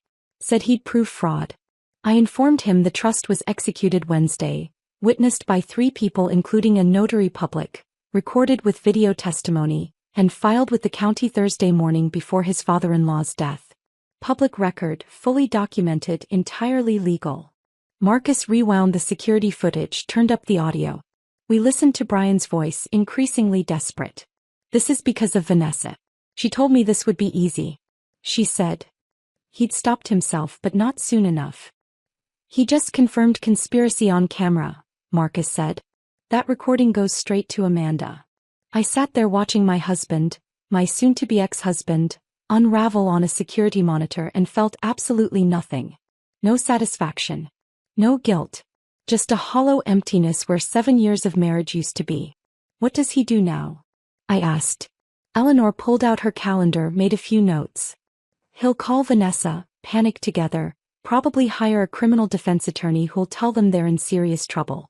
Within 48 hours they'll realize the full scope. The properties they can't touch.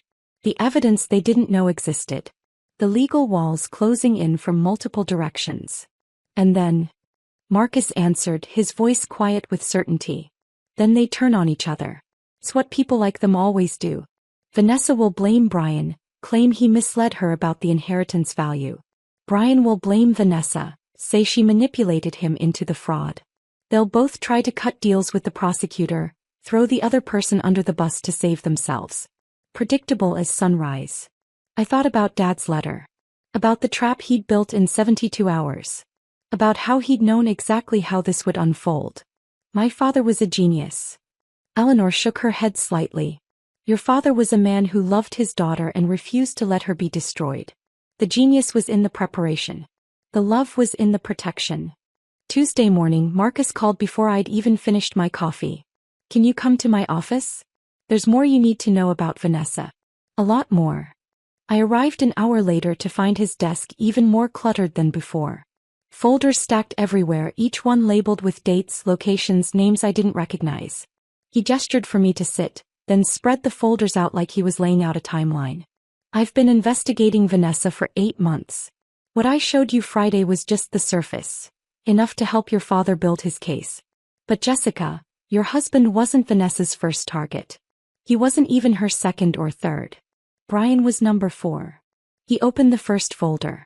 Inside were photos of Marcus himself, younger, smiling, standing next to Vanessa at what looked like a wedding. I married her 6 years ago. Met her at an open house. She was the listing agent. I was looking for investment property. She was charming, successful, attentive. Made me feel like the most important person in the room. We dated for 8 months, got married at City Hall, started what I thought was a real partnership. His voice stayed flat, professional, but I heard the pain underneath. I'm a private investigator. I investigate people for a living. But I never investigated her. That was my mistake. She drained $80,000 from our joint accounts over 18 months. Claimed they were bad investments, market downturns, things beyond her control. By the time I figured out she was lying, the money was gone. The divorce cost me another $100,000. I was her learning curve, the one she practiced on. He opened the second folder. A photo of an older man, maybe 65, kind face, thinning hair. Thomas Bradley. Widower. Vanessa met him 2 years after our divorce. His wife had died of cancer, left him $300,000 in life insurance. He was lonely, vulnerable, grieving. Vanessa dated him for 4 months, played the role of supportive girlfriend, convinced him to invest in a real estate development opportunity she was managing. Exclusive investment, limited partners, guaranteed returns. Marcus pulled out documents, investment agreements, promissory notes, all professionally printed and completely fake. The opportunity didn't exist. She took his $300,000, strung him along for 6 months with fake updates, then disappeared. Thomas lost everything. Had a stress-related heart attack, died alone in his apartment. No criminal charges were ever filed because technically he'd willingly signed investment documents. The fraud was too sophisticated to prove. He opened a third folder. A professional headshot of a man in his 40s, expensive suit, confident smile. David Park. Businessman, married, owned 3 commercial properties in Portland. Vanessa targeted him last year. She initiated an affair, convinced him she was in love, that his wife didn't appreciate him. Classic stuff. But here's where she got clever. She convinced him to put her name on property deeds for estate planning purposes. Told him it would protect the assets if his wife ever filed for divorce. Marcus showed me property records, deed transfers, notarized documents. When his wife found out about the affair and filed for divorce, the discovery process revealed Vanessa legally owned half his commercial properties. She walked away with $1.2 million in the settlement. David's business collapsed. Last I heard, he was working construction to pay off the debts. He opened the 4th folder. Photos of Brian. Surveillance images of him with Vanessa at restaurants, coffee shops, hotels. Then came Brian Morrison. She researched your family before ever approaching him. Real estate agents have access to property records most people don't know how to search. She pulled your father's holdings, traced acquisition dates, estimated current values.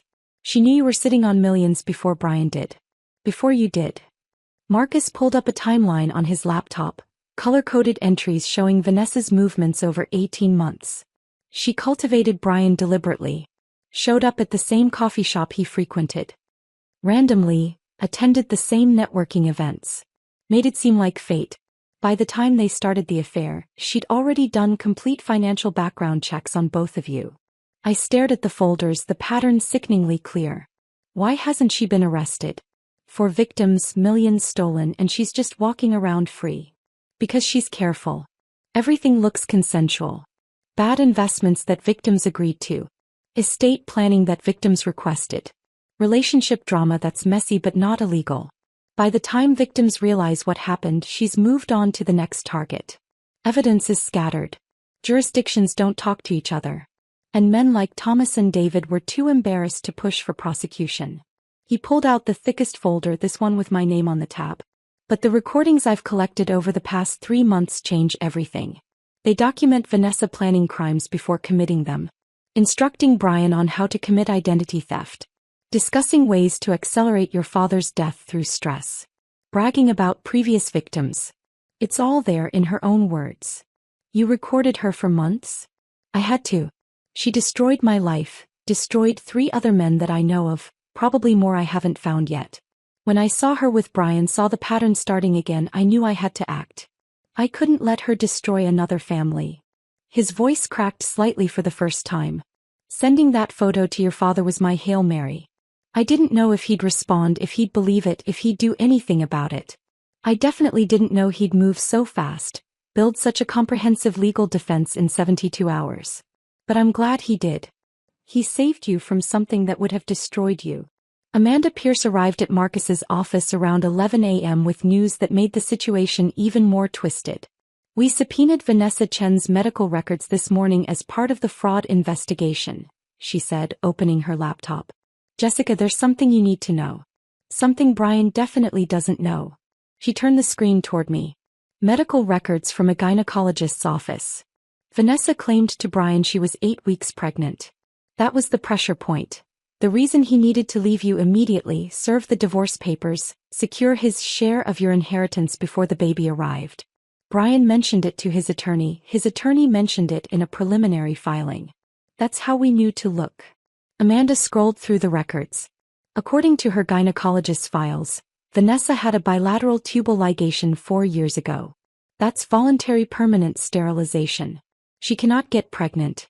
She hasn't been pregnant. The whole thing was a lie. The room tilted slightly. She lied about being pregnant to manipulate Brian into moving faster? Exactly. Create urgency, make him feel responsible, force him to act before thinking clearly. Marcus found evidence she did the same thing to David Park. Claimed pregnancy, pushed for marriage, created a timeline that pressured him into decisions he wouldn't have made otherwise. By the time the truth came out, she'd already secured the property deeds. Marcus leaned forward. It's psychological manipulation. Pregnancy creates emotional bonds, makes men feel protective, overrides rational decision-making. She uses it like a weapon. Amanda continued scrolling. There's more. We ran a comprehensive background check. Vanessa's divorce from Marcus was finalized 2 years ago, but she remarried 8 months ago. A man named Stephen Walsh in Las Vegas. Real estate developer, recently widowed, owns multiple properties in Nevada. She's still legally married to him. She's married. The information kept getting worse. Does Stephen Walsh know about Brian? We contacted him this morning. He had no idea. Thought his wife was on business trips when she was actually in Oregon with your husband. He's filing for an annulment and cooperating with our investigation. Marcus pulled up more files. Which means Vanessa's relationship with Brian is bigamy on top of adultery. Any claims she might make about relationship damages or emotional harm are void. She was committing crimes the entire time. Where's Brian now? I asked. Still at the hotel downtown, Marcus said. Making dozens of phone calls, to attorneys, to Vanessa, to friends. He doesn't know about the pregnancy lie yet. Vanessa's been avoiding his calls since Monday afternoon when she realized there's no money to access. She's cutting him loose.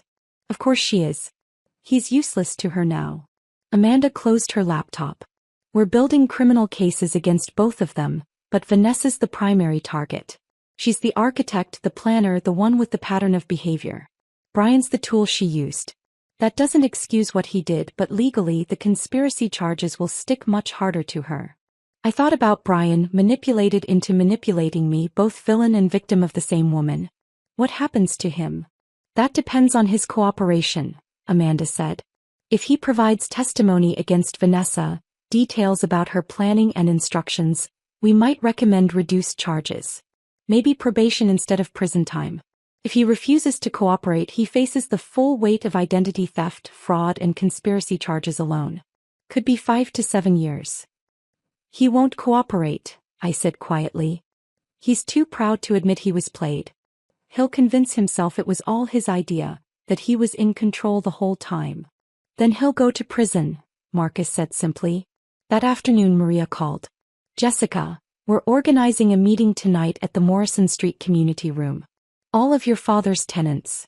We want to talk to you about something important. I arrived at 6 p.m. to find the room full. 23 people, ranging from elderly Curtis to the young Johnson family with their toddler Emma. They'd brought food, casseroles, cookies, fruit, and arranged chairs in a circle like a support group. Maria stood up as I entered.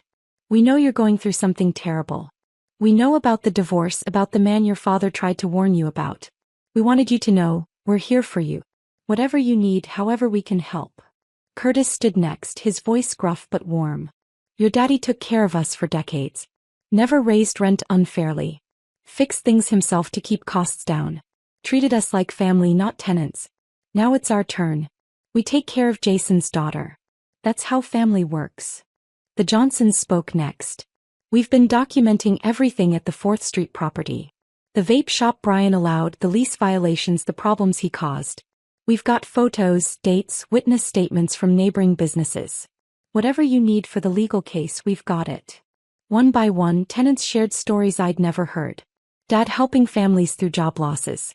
Waiving rent during medical emergencies. Showing up with groceries when someone was struggling. Fixing cars, babysitting grandkids, attending graduations and weddings. He never told me any of this, I whispered. Maria smiled, tears in her eyes. Your daddy wasn't the bragging type. He just did what needed doing. But now you understand what you inherited. Not just buildings, Jessica. Community. People who love this family. People who want to help you the way Jason helped us. I cried in that community room, surrounded by strangers who felt more like family than my own husband had. These were the people Dad had built relationships with. The lives he'd touched. The legacy that mattered more than any property value. I'll take care of you, I promised. The way Dad did. Nothing changes. The buildings stay affordable, the repairs get done, the community stays together. They applauded. Curtis handed me a cardboard box filled with cards, letters, photos spanning decades.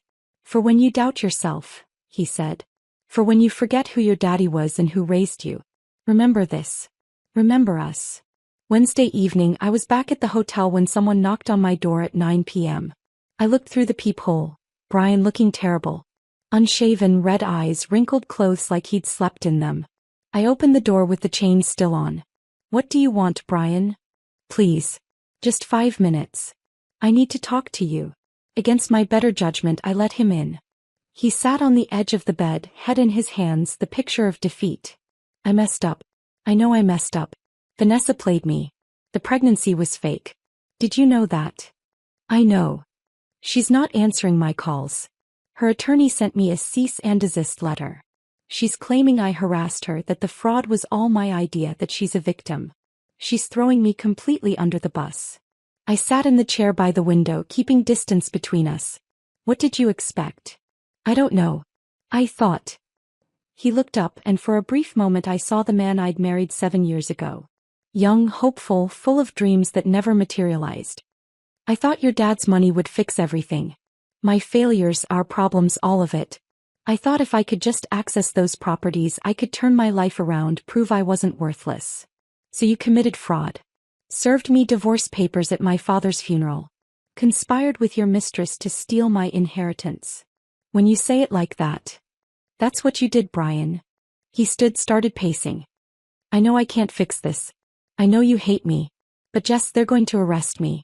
The prosecutor called my attorney. Identity theft, fraud, conspiracy.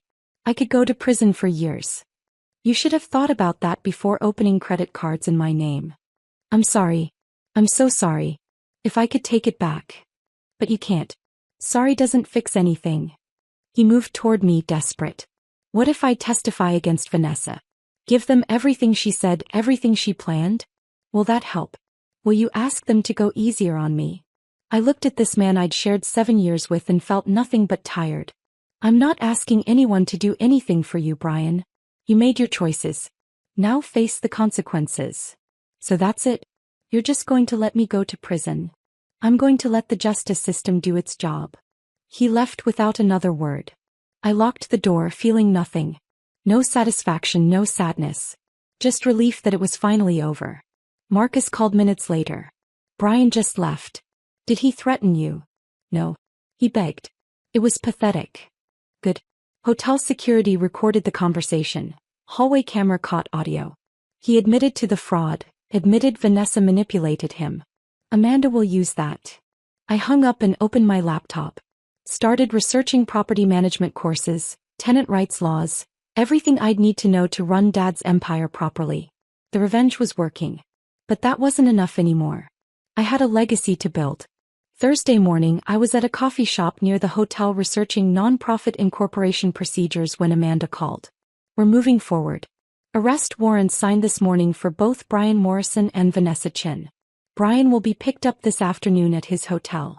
Vanessa's proving more difficult. She left town Tuesday night, but we've got alerts at airports and border crossings.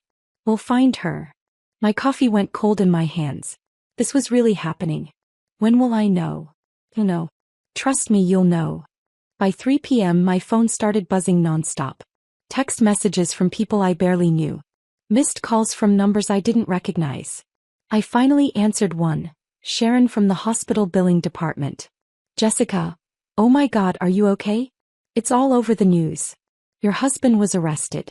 They're saying fraud, identity theft, conspiracy. Is it true? I turned on the television in my hotel room. Local news, breaking story banner across the bottom of the screen. Brian Morrison, 34, was taken into custody this afternoon at a downtown hotel on multiple charges including identity theft, credit card fraud, and conspiracy to commit fraud. Morrison is accused of opening fraudulent accounts in his wife's name and conspiring with real estate agent Vanessa Chin to defraud his late father-in-law's estate. They showed footage of Brian being let out of the hotel in handcuffs, head down, refusing to look at cameras. He looked smaller somehow. Defeated in a way I'd never seen. The news anchor continued. This arrest is part of a larger investigation into Chin, who authorities say has targeted multiple victims over several years in elaborate financial schemes. Chin is currently wanted on multiple warrants and is believed to have fled the jurisdiction. My phone rang. Eleanor. Have you seen the news? I'm watching it now. Marcus's evidence opened everything up. Thomas Bradley's family heard about the arrest, came forward with their story. They're pushing for charges related to his death. Elder abuse, fraud, whatever will stick. David Park filed a civil suit this morning seeking to recover the $1.2 million Vanessa took in his divorce. The whole pattern is unraveling. I sat on the hotel bed watching my husband's arrest play on loop on 3 different news channels. Brian's attorney called me an hour ago, Eleanor continued. He's already negotiating a plea deal. Wants to offer full testimony against Vanessa in exchange for reduced charges. He's scared Jessica. Looking at serious prison time, and his attorney knows cooperation is his only path to a lighter sentence. Will he take it? Probably. Pride only goes so far when you're facing 7 years in prison. My guess is he'll serve 2 years, maybe 18 months with good behavior. Vanessa's another story. Have they found her? Not yet. But they will. She made a mistake leaving. It adds flight risk to the charges, makes bail nearly impossible. When they catch her, she's looking at 10 to 15 years minimum. The news switched to another story. I turned off the television. Eleanor, is it really over? The criminal proceedings are just beginning. But for you? Yes. The divorce will be finalized uncontested within 30 days. Brian has no claims to anything. Your father's estate is completely secure. You're free, Jessica. Free. The word should have felt triumphant. Instead it felt strange, almost hollow. I'd been operating in crisis mode for 2 weeks. Funeral, betrayal, legal warfare. Now what? What do I do now? Eleanor's voice softened. You live. You build. You become the woman your father knew you could be. Friday afternoon I finally dealt with Dad's truck. I'd been avoiding it, this last physical piece of him sitting in that parking lot behind Maria's duplex. But I couldn't leave it there forever. I drove to 7th Avenue, parked next to the old Ford pickup. The keys were still in the ignition where Dad had left them Thursday morning before his heart attack. Like he'd just run inside for a minute and would be right back. I climbed into the driver's seat. The smell hit me immediately. Motor oil, old coffee, the mint gum Dad always chewed to quit smoking decades ago. His electrician's toolbox sat in the truck bed, every tool organized exactly how he liked it. His thermos was in the cup holder, still containing coffee that had gone cold and moldy. I opened the glove compartment looking for the registration, needing to transfer the title. Insurance papers, a flashlight, his union card, and another envelope. My name written on it in Mom's handwriting. My hands shook as I opened it. The paper was yellowed, the edges soft with age. Mom's handwriting, distinctive and careful. Jessica, if you're reading this, I'm gone and you found the truck. Good. I wanted you to have one more thing from me, something I couldn't put in the official letter your father will give you. Your mother and I started buying properties right after she was diagnosed. She had 6 months, the doctor said. She made it 18 fighting every day. During those months she made me promise things. She said, Jason, we need to protect our baby girl. Build something that lasts. Build something nobody can take away from her. Every property I bought, I thought of your mother. Every repair I made myself, every tenant I helped, I was keeping my promise to her. She never got to see what we built, but she started it. The Morrison Street building? That was her idea. She saw the neighborhood changing, saw families who needed affordable housing, saw potential everyone else missed. The duplex on 7th Avenue where Maria lives? Your mother picked it out 3 days before she died. She was so weak she could barely walk, but she insisted we drive by it. She said, that will help someone, Jason. Buy it. She never got to see it renovated, but she knew it would matter. You inherited more than money, kiddo. You inherited your mother's vision and my stubbornness. Use them both. Build something that matters. Help people the way we tried to help you. And remember, we're always with you. Every building, every brick, every tenant who says thank you. That's us watching over you. I love you, Jessica. Mom loves you. Make us proud. Dad. I sat in that truck in a parking lot on a Friday afternoon and cried. For Dad. For Mom. For the family that had protected me even from the grave. For the legacy I'd almost lost and the responsibility I'd just inherited. 3 months passed. The initial chaos settled into routine. The divorce was finalized in October. Uncontested, quick, final. Brian pleaded guilty to identity theft and fraud charges, was sentenced to 2 years in minimum security prison. Vanessa was found in Arizona trying to board a flight to Mexico, was extradited back, and was currently awaiting trial with bail denied. The news cycle moved on. People stopped asking me about it. Life returned to something resembling normal, except nothing was normal anymore. I sat in Eleanor's conference room on a cold November morning with a purpose that had nothing to do with revenge or legal battles. I want to create a foundation, I told Eleanor. In my parents' names. The Jason and Sarah Hart Foundation for Financial Empowerment. I'd spent 3 months researching nonprofit structures, talking to financial advisors, consulting with people who ran similar organizations. I had a complete proposal printed and bound. The foundation will focus on helping women escape financial abuse. Free financial literacy classes. Emergency grants for women leaving dangerous situations. Mentorship programs pairing survivors with professionals who can teach them skills. Legal aid partnerships. Eleanor read through my proposal carefully. This is comprehensive. You've really thought this through. I've had time. The rental income is $18,000 monthly. Half keeps the properties maintained and reinvested. Dad's buildings need to stay strong for the tenants. The other half funds the foundation. That's $9,000 monthly for programming, grants, education. It's not millions, but it's sustainable. Marcus, who'd become an unlikely friend through all of this, leaned forward. You could scale this. Partner with domestic violence shelters, legal aid organizations, community colleges. The model is replicable. That's phase 2. Right now I want to start small, do it right. I'm enrolling in classes part-time starting January. Property management certification and social work basics. I want to understand both sides of this. The business side and the human side. Eleanor set down the proposal. Your father would be so proud of you. I hope so. I'm trying to honor what he built. What he and Mom built together. Maria had volunteered to help organize the mentorship program. Curtis offered to teach basic home repair and maintenance skills. Practical knowledge that helped people save money and feel capable. The Johnsons were coordinating childcare during workshops so mothers could attend without worrying about their kids. The community Dad had built was expanding, becoming something bigger than any of us alone. We launch in March, I decided. 6 months from now. That gives me time to get the nonprofit status approved, recruit board members, set up proper infrastructure. We'll hold the first workshop in the Morrison Street community room. It feels right starting there. December brought Vanessa's trial. Amanda called asking if I wanted to give a victim impact statement. I didn't hesitate. Yes. I want her to hear this from me. The courthouse was smaller than I'd imagined. Plain. Bureaucratic. Fluorescent lights and worn carpet.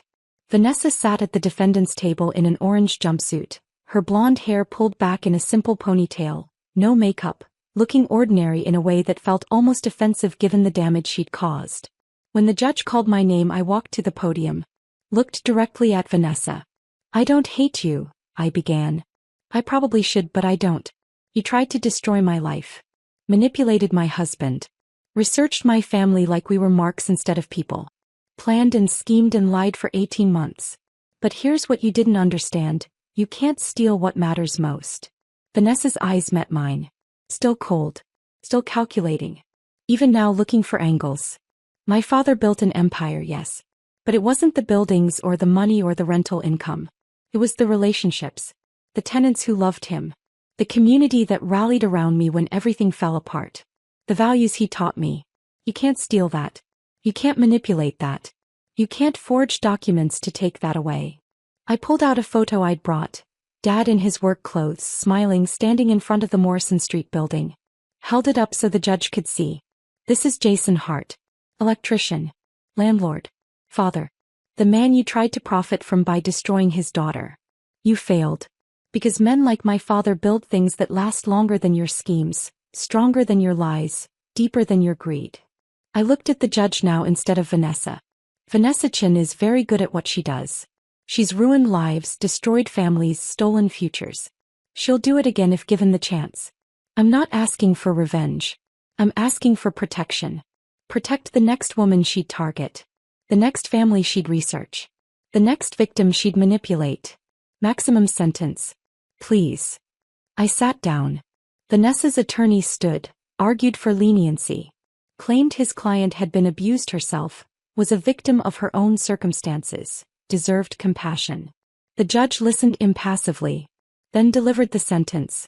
Ms. Chen, you've demonstrated a clear pattern of predatory behavior spanning multiple years and multiple victims.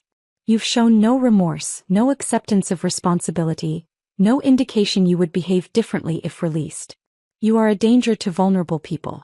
I'm sentencing you to 12 years in state prison with mandatory restitution to all identified victims and a lifetime ban from any real estate licensing or financial services work." Vanessa's face crumpled. For the first time she looked genuinely afraid. Bailiffs led her away in handcuffs. I felt nothing but relief. Not triumph. Not satisfaction. Just the quiet relief of a door finally closing. Outside the courthouse, Marcus waited on the steps. "How do you feel?" "Like I can breathe properly for the first time in months. It's finally over." I shook my head. "Dad won this. He set everything in motion. I just showed up and signed papers where he told me to." Marcus smiled. "You did a lot more than that. You honored his legacy. You're building something he'd be proud of. That's not just winning. That's transformation." We walked to the parking lot together. The December air was cold, clean, promising snow. I had a property management class to get to, then a meeting with the nonprofit lawyer about the foundation paperwork. Dad's truck was gone. I donated it to a vocational program that taught young people auto mechanics. But his legacy was everywhere. In the buildings he'd bought. The tenants he'd helped. The daughter he'd protected even in death. I was just getting started.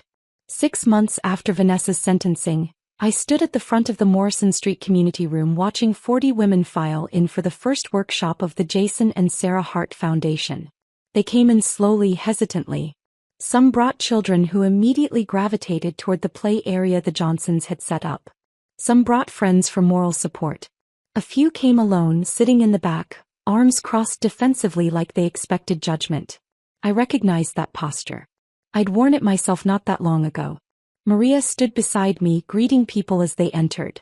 Curtis was setting up the refreshment table, coffee, tea, store-bought cookies because nobody had time to bake. Simple. Practical. Exactly what Dad would have done. At exactly 10 a.m. I stepped to the front of the room. My hands shook slightly holding my notes. "Good morning. My name is Jessica Morrison, and 6 months ago I discovered my husband had been committing identity theft and fraud for years. I also discovered my father had spent decades building something I never knew existed, specifically to protect me from exactly what was happening." The room went quiet. Women leaned forward. "I'm not sharing this for sympathy. I'm sharing it because every woman in this room has a story too. Stories of being controlled through money. Stories of not knowing what bills exist or what accounts are open in your name. Stories of being trapped because leaving means losing everything." A woman in the third row nodded, tears already forming.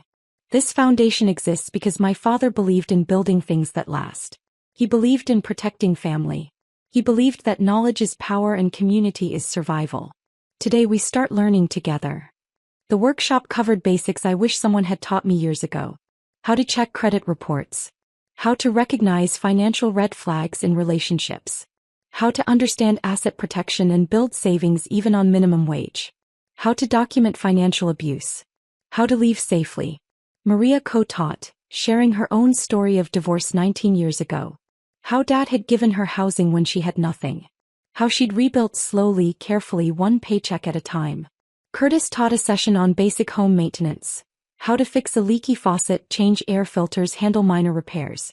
Skills that saved money and built confidence. The Johnson family managed childcare in the next room, giving mothers space to focus without worrying about their kids. During the lunch break, a young woman approached me. Early 20s, worn clothes, bruises on her wrist she kept trying to hide. "I'm Ashley," she whispered. "I'm in exactly where you were. My boyfriend handles everything. I don't even know what bills we have. I found out last month he opened credit cards in my name. I'm scared to leave because I don't know how I'd survive." I sat with her at a corner table away from the crowd. "You can survive. I'll help you survive. We'll help you survive." I gave her Maria's number for mentorship. Connected her with our emergency grant program. Small amounts, $500 to $2,000, enough to get first month's rent and a security deposit somewhere safe. Explained the housing program we'd started in Dad's vacant units. "You don't have to figure this out alone," I told her. "That's the whole point. None of us do this alone." By the end of the day, 37 women had enrolled in our ongoing program. 3 had requested emergency grants. 2 were moving into the foundation housing units next week. 5 had exchanged phone numbers, forming their own support network. Curtis pulled me aside as we cleaned up. "Your daddy's watching this. Smiling so big right now." I hoped he was right. In March, I'd left the house on Maple Street. Couldn't stay there anymore, surrounded by memories of a marriage that had never been real. Instead, I moved into a vacant apartment in the mixed-use building downtown. Dad's building, now my building. 2nd floor. 1 bedroom. Nothing fancy. But it was mine. Truly, completely mine. I furnished it slowly from thrift stores and tenant donations. Maria gave me her old kitchen table when she upgraded. Curtis built me bookshelves from reclaimed wood. The Johnsons helped me paint the walls a soft blue I'd always wanted but Brian had said was too bold. I hung photos everywhere. Mom and Dad on their wedding day. Dad in his work truck. Mom holding baby me in the hospital. The family I came from. The legacy I was continuing. Some evenings I sat on the small balcony with coffee, watching the street below come alive. The coffee shop on the corner was owned by Linda, who'd been Dad's tenant for 12 years before he helped her buy the business. The bookstore next door belonged to an elderly couple who'd rented from Dad for 2 decades and still sent me Christmas cards. The community center across the street hosted basketball games until dark, kids laughing and arguing over fouls. This was what Dad had built. Not just buildings. Life. Community. Hope. I started attending Property Management Association meetings. Met with tenants monthly to hear concerns and feedback. Learned to read complex lease agreements and navigate city housing codes. Took online courses in property maintenance and tenant relations. Miguel, who'd managed Dad's properties for 15 years, became my mentor. "Your father had a philosophy," he explained one afternoon while we toured a unit that needed renovation. He said, "Treat people like family and mostly they'll act like family." He trusted tenants. Gave second chances. Fixed things fast. Kept rent reasonable. Business people said he was leaving money on the table. He didn't care. Said he wasn't in it for maximum profit. What was he in it for? Miguel smiled. Maximum impact. He measured success by how many families stayed stable, how many kids graduated high school, how many people had safe homes. That was his return on investment. I kept that philosophy. Some real estate advisors I consulted said I could raise rents by 30% and still be below market rate. I didn't.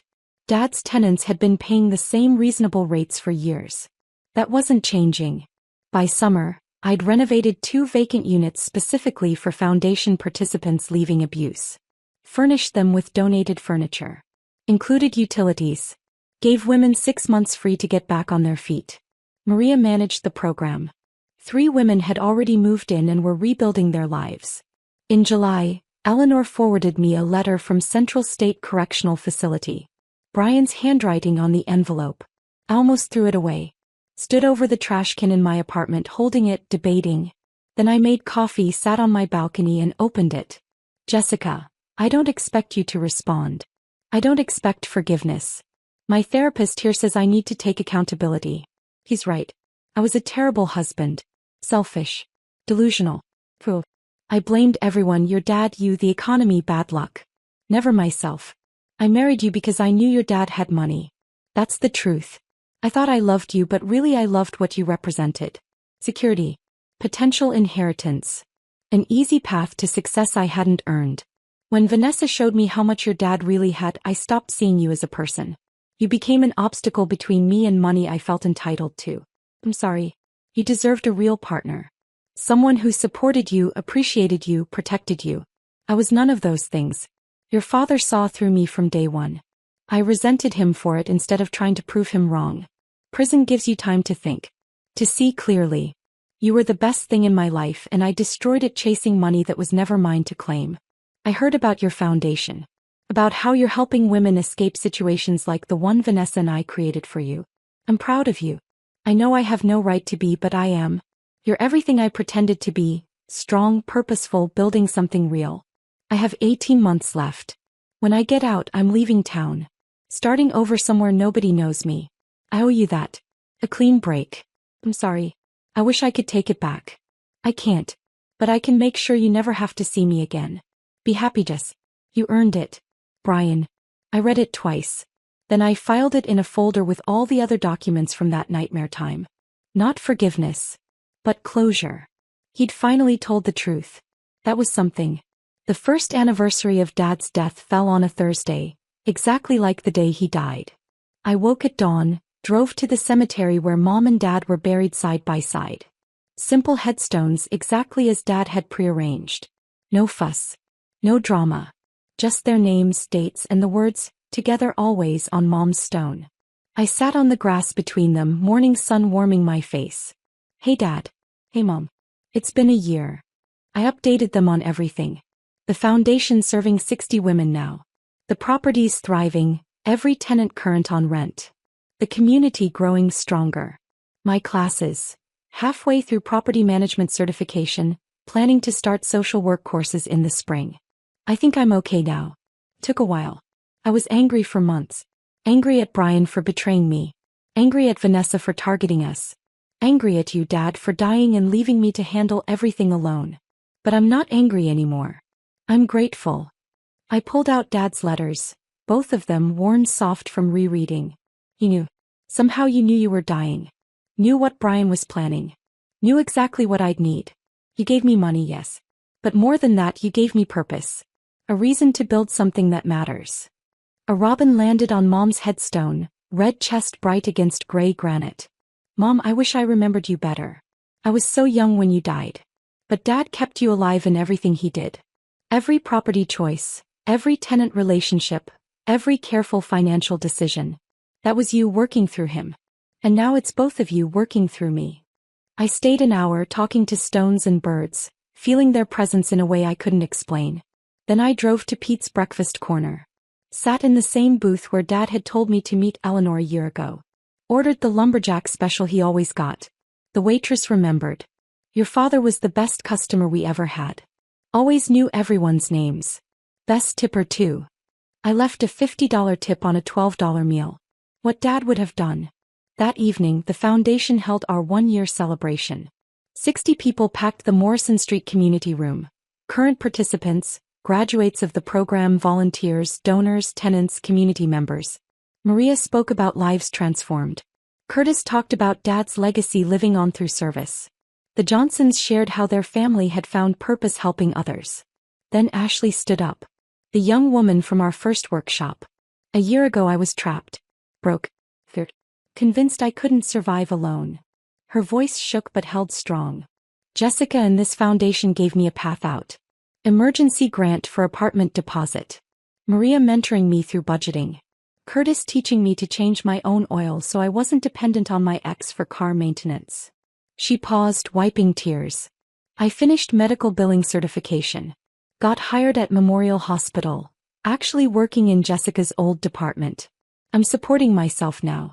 I'm free. This foundation didn't just help me. It saved my life. And the man who built all this never even met me. That's legacy. I stood to close the evening, looking at faces of women who'd survived, children playing safely, a community built on mutual support. My father used to say, build things that last. He meant buildings, yes. But he also meant this, relationships, support systems, hope. We've built something here that will outlast all of us. Something that grows stronger every year. I raised my cup of punch. To Jason and Sarah Hart. To second chances. To women who refuse to stay broken. To being stronger together than alone. To Jason and Sarah Hart, everyone echoed. That night, I lay in my apartment listening to the city sounds below. Distant traffic, voices from the street, life happening all around me. Peace. That's what I felt. Not happiness exactly. Not the absence of grief. But peace. The acceptance that life gives you tragedies and gifts simultaneously, and what matters is what you build from both. Dad gave me $5 million. But his real gift was showing me who I could become. Not someone who inherited wealth. Someone who used it for something larger than herself. I fell asleep thinking about tomorrow's property inspection. Next week's workshop. Next month's tenant appreciation dinner. The life I was building, brick by brick, relationship by relationship. Exactly how Dad had taught me without words. The revenge I'd gotten wasn't destruction. It was reconstruction. Brian and Vanessa tried to bury me. They planted me instead. And I grew into someone my father would recognize, my mother would love, and I could finally respect. Dad's will didn't just protect money. Protected me. From predators who saw me as a target. From a marriage erasing who I was.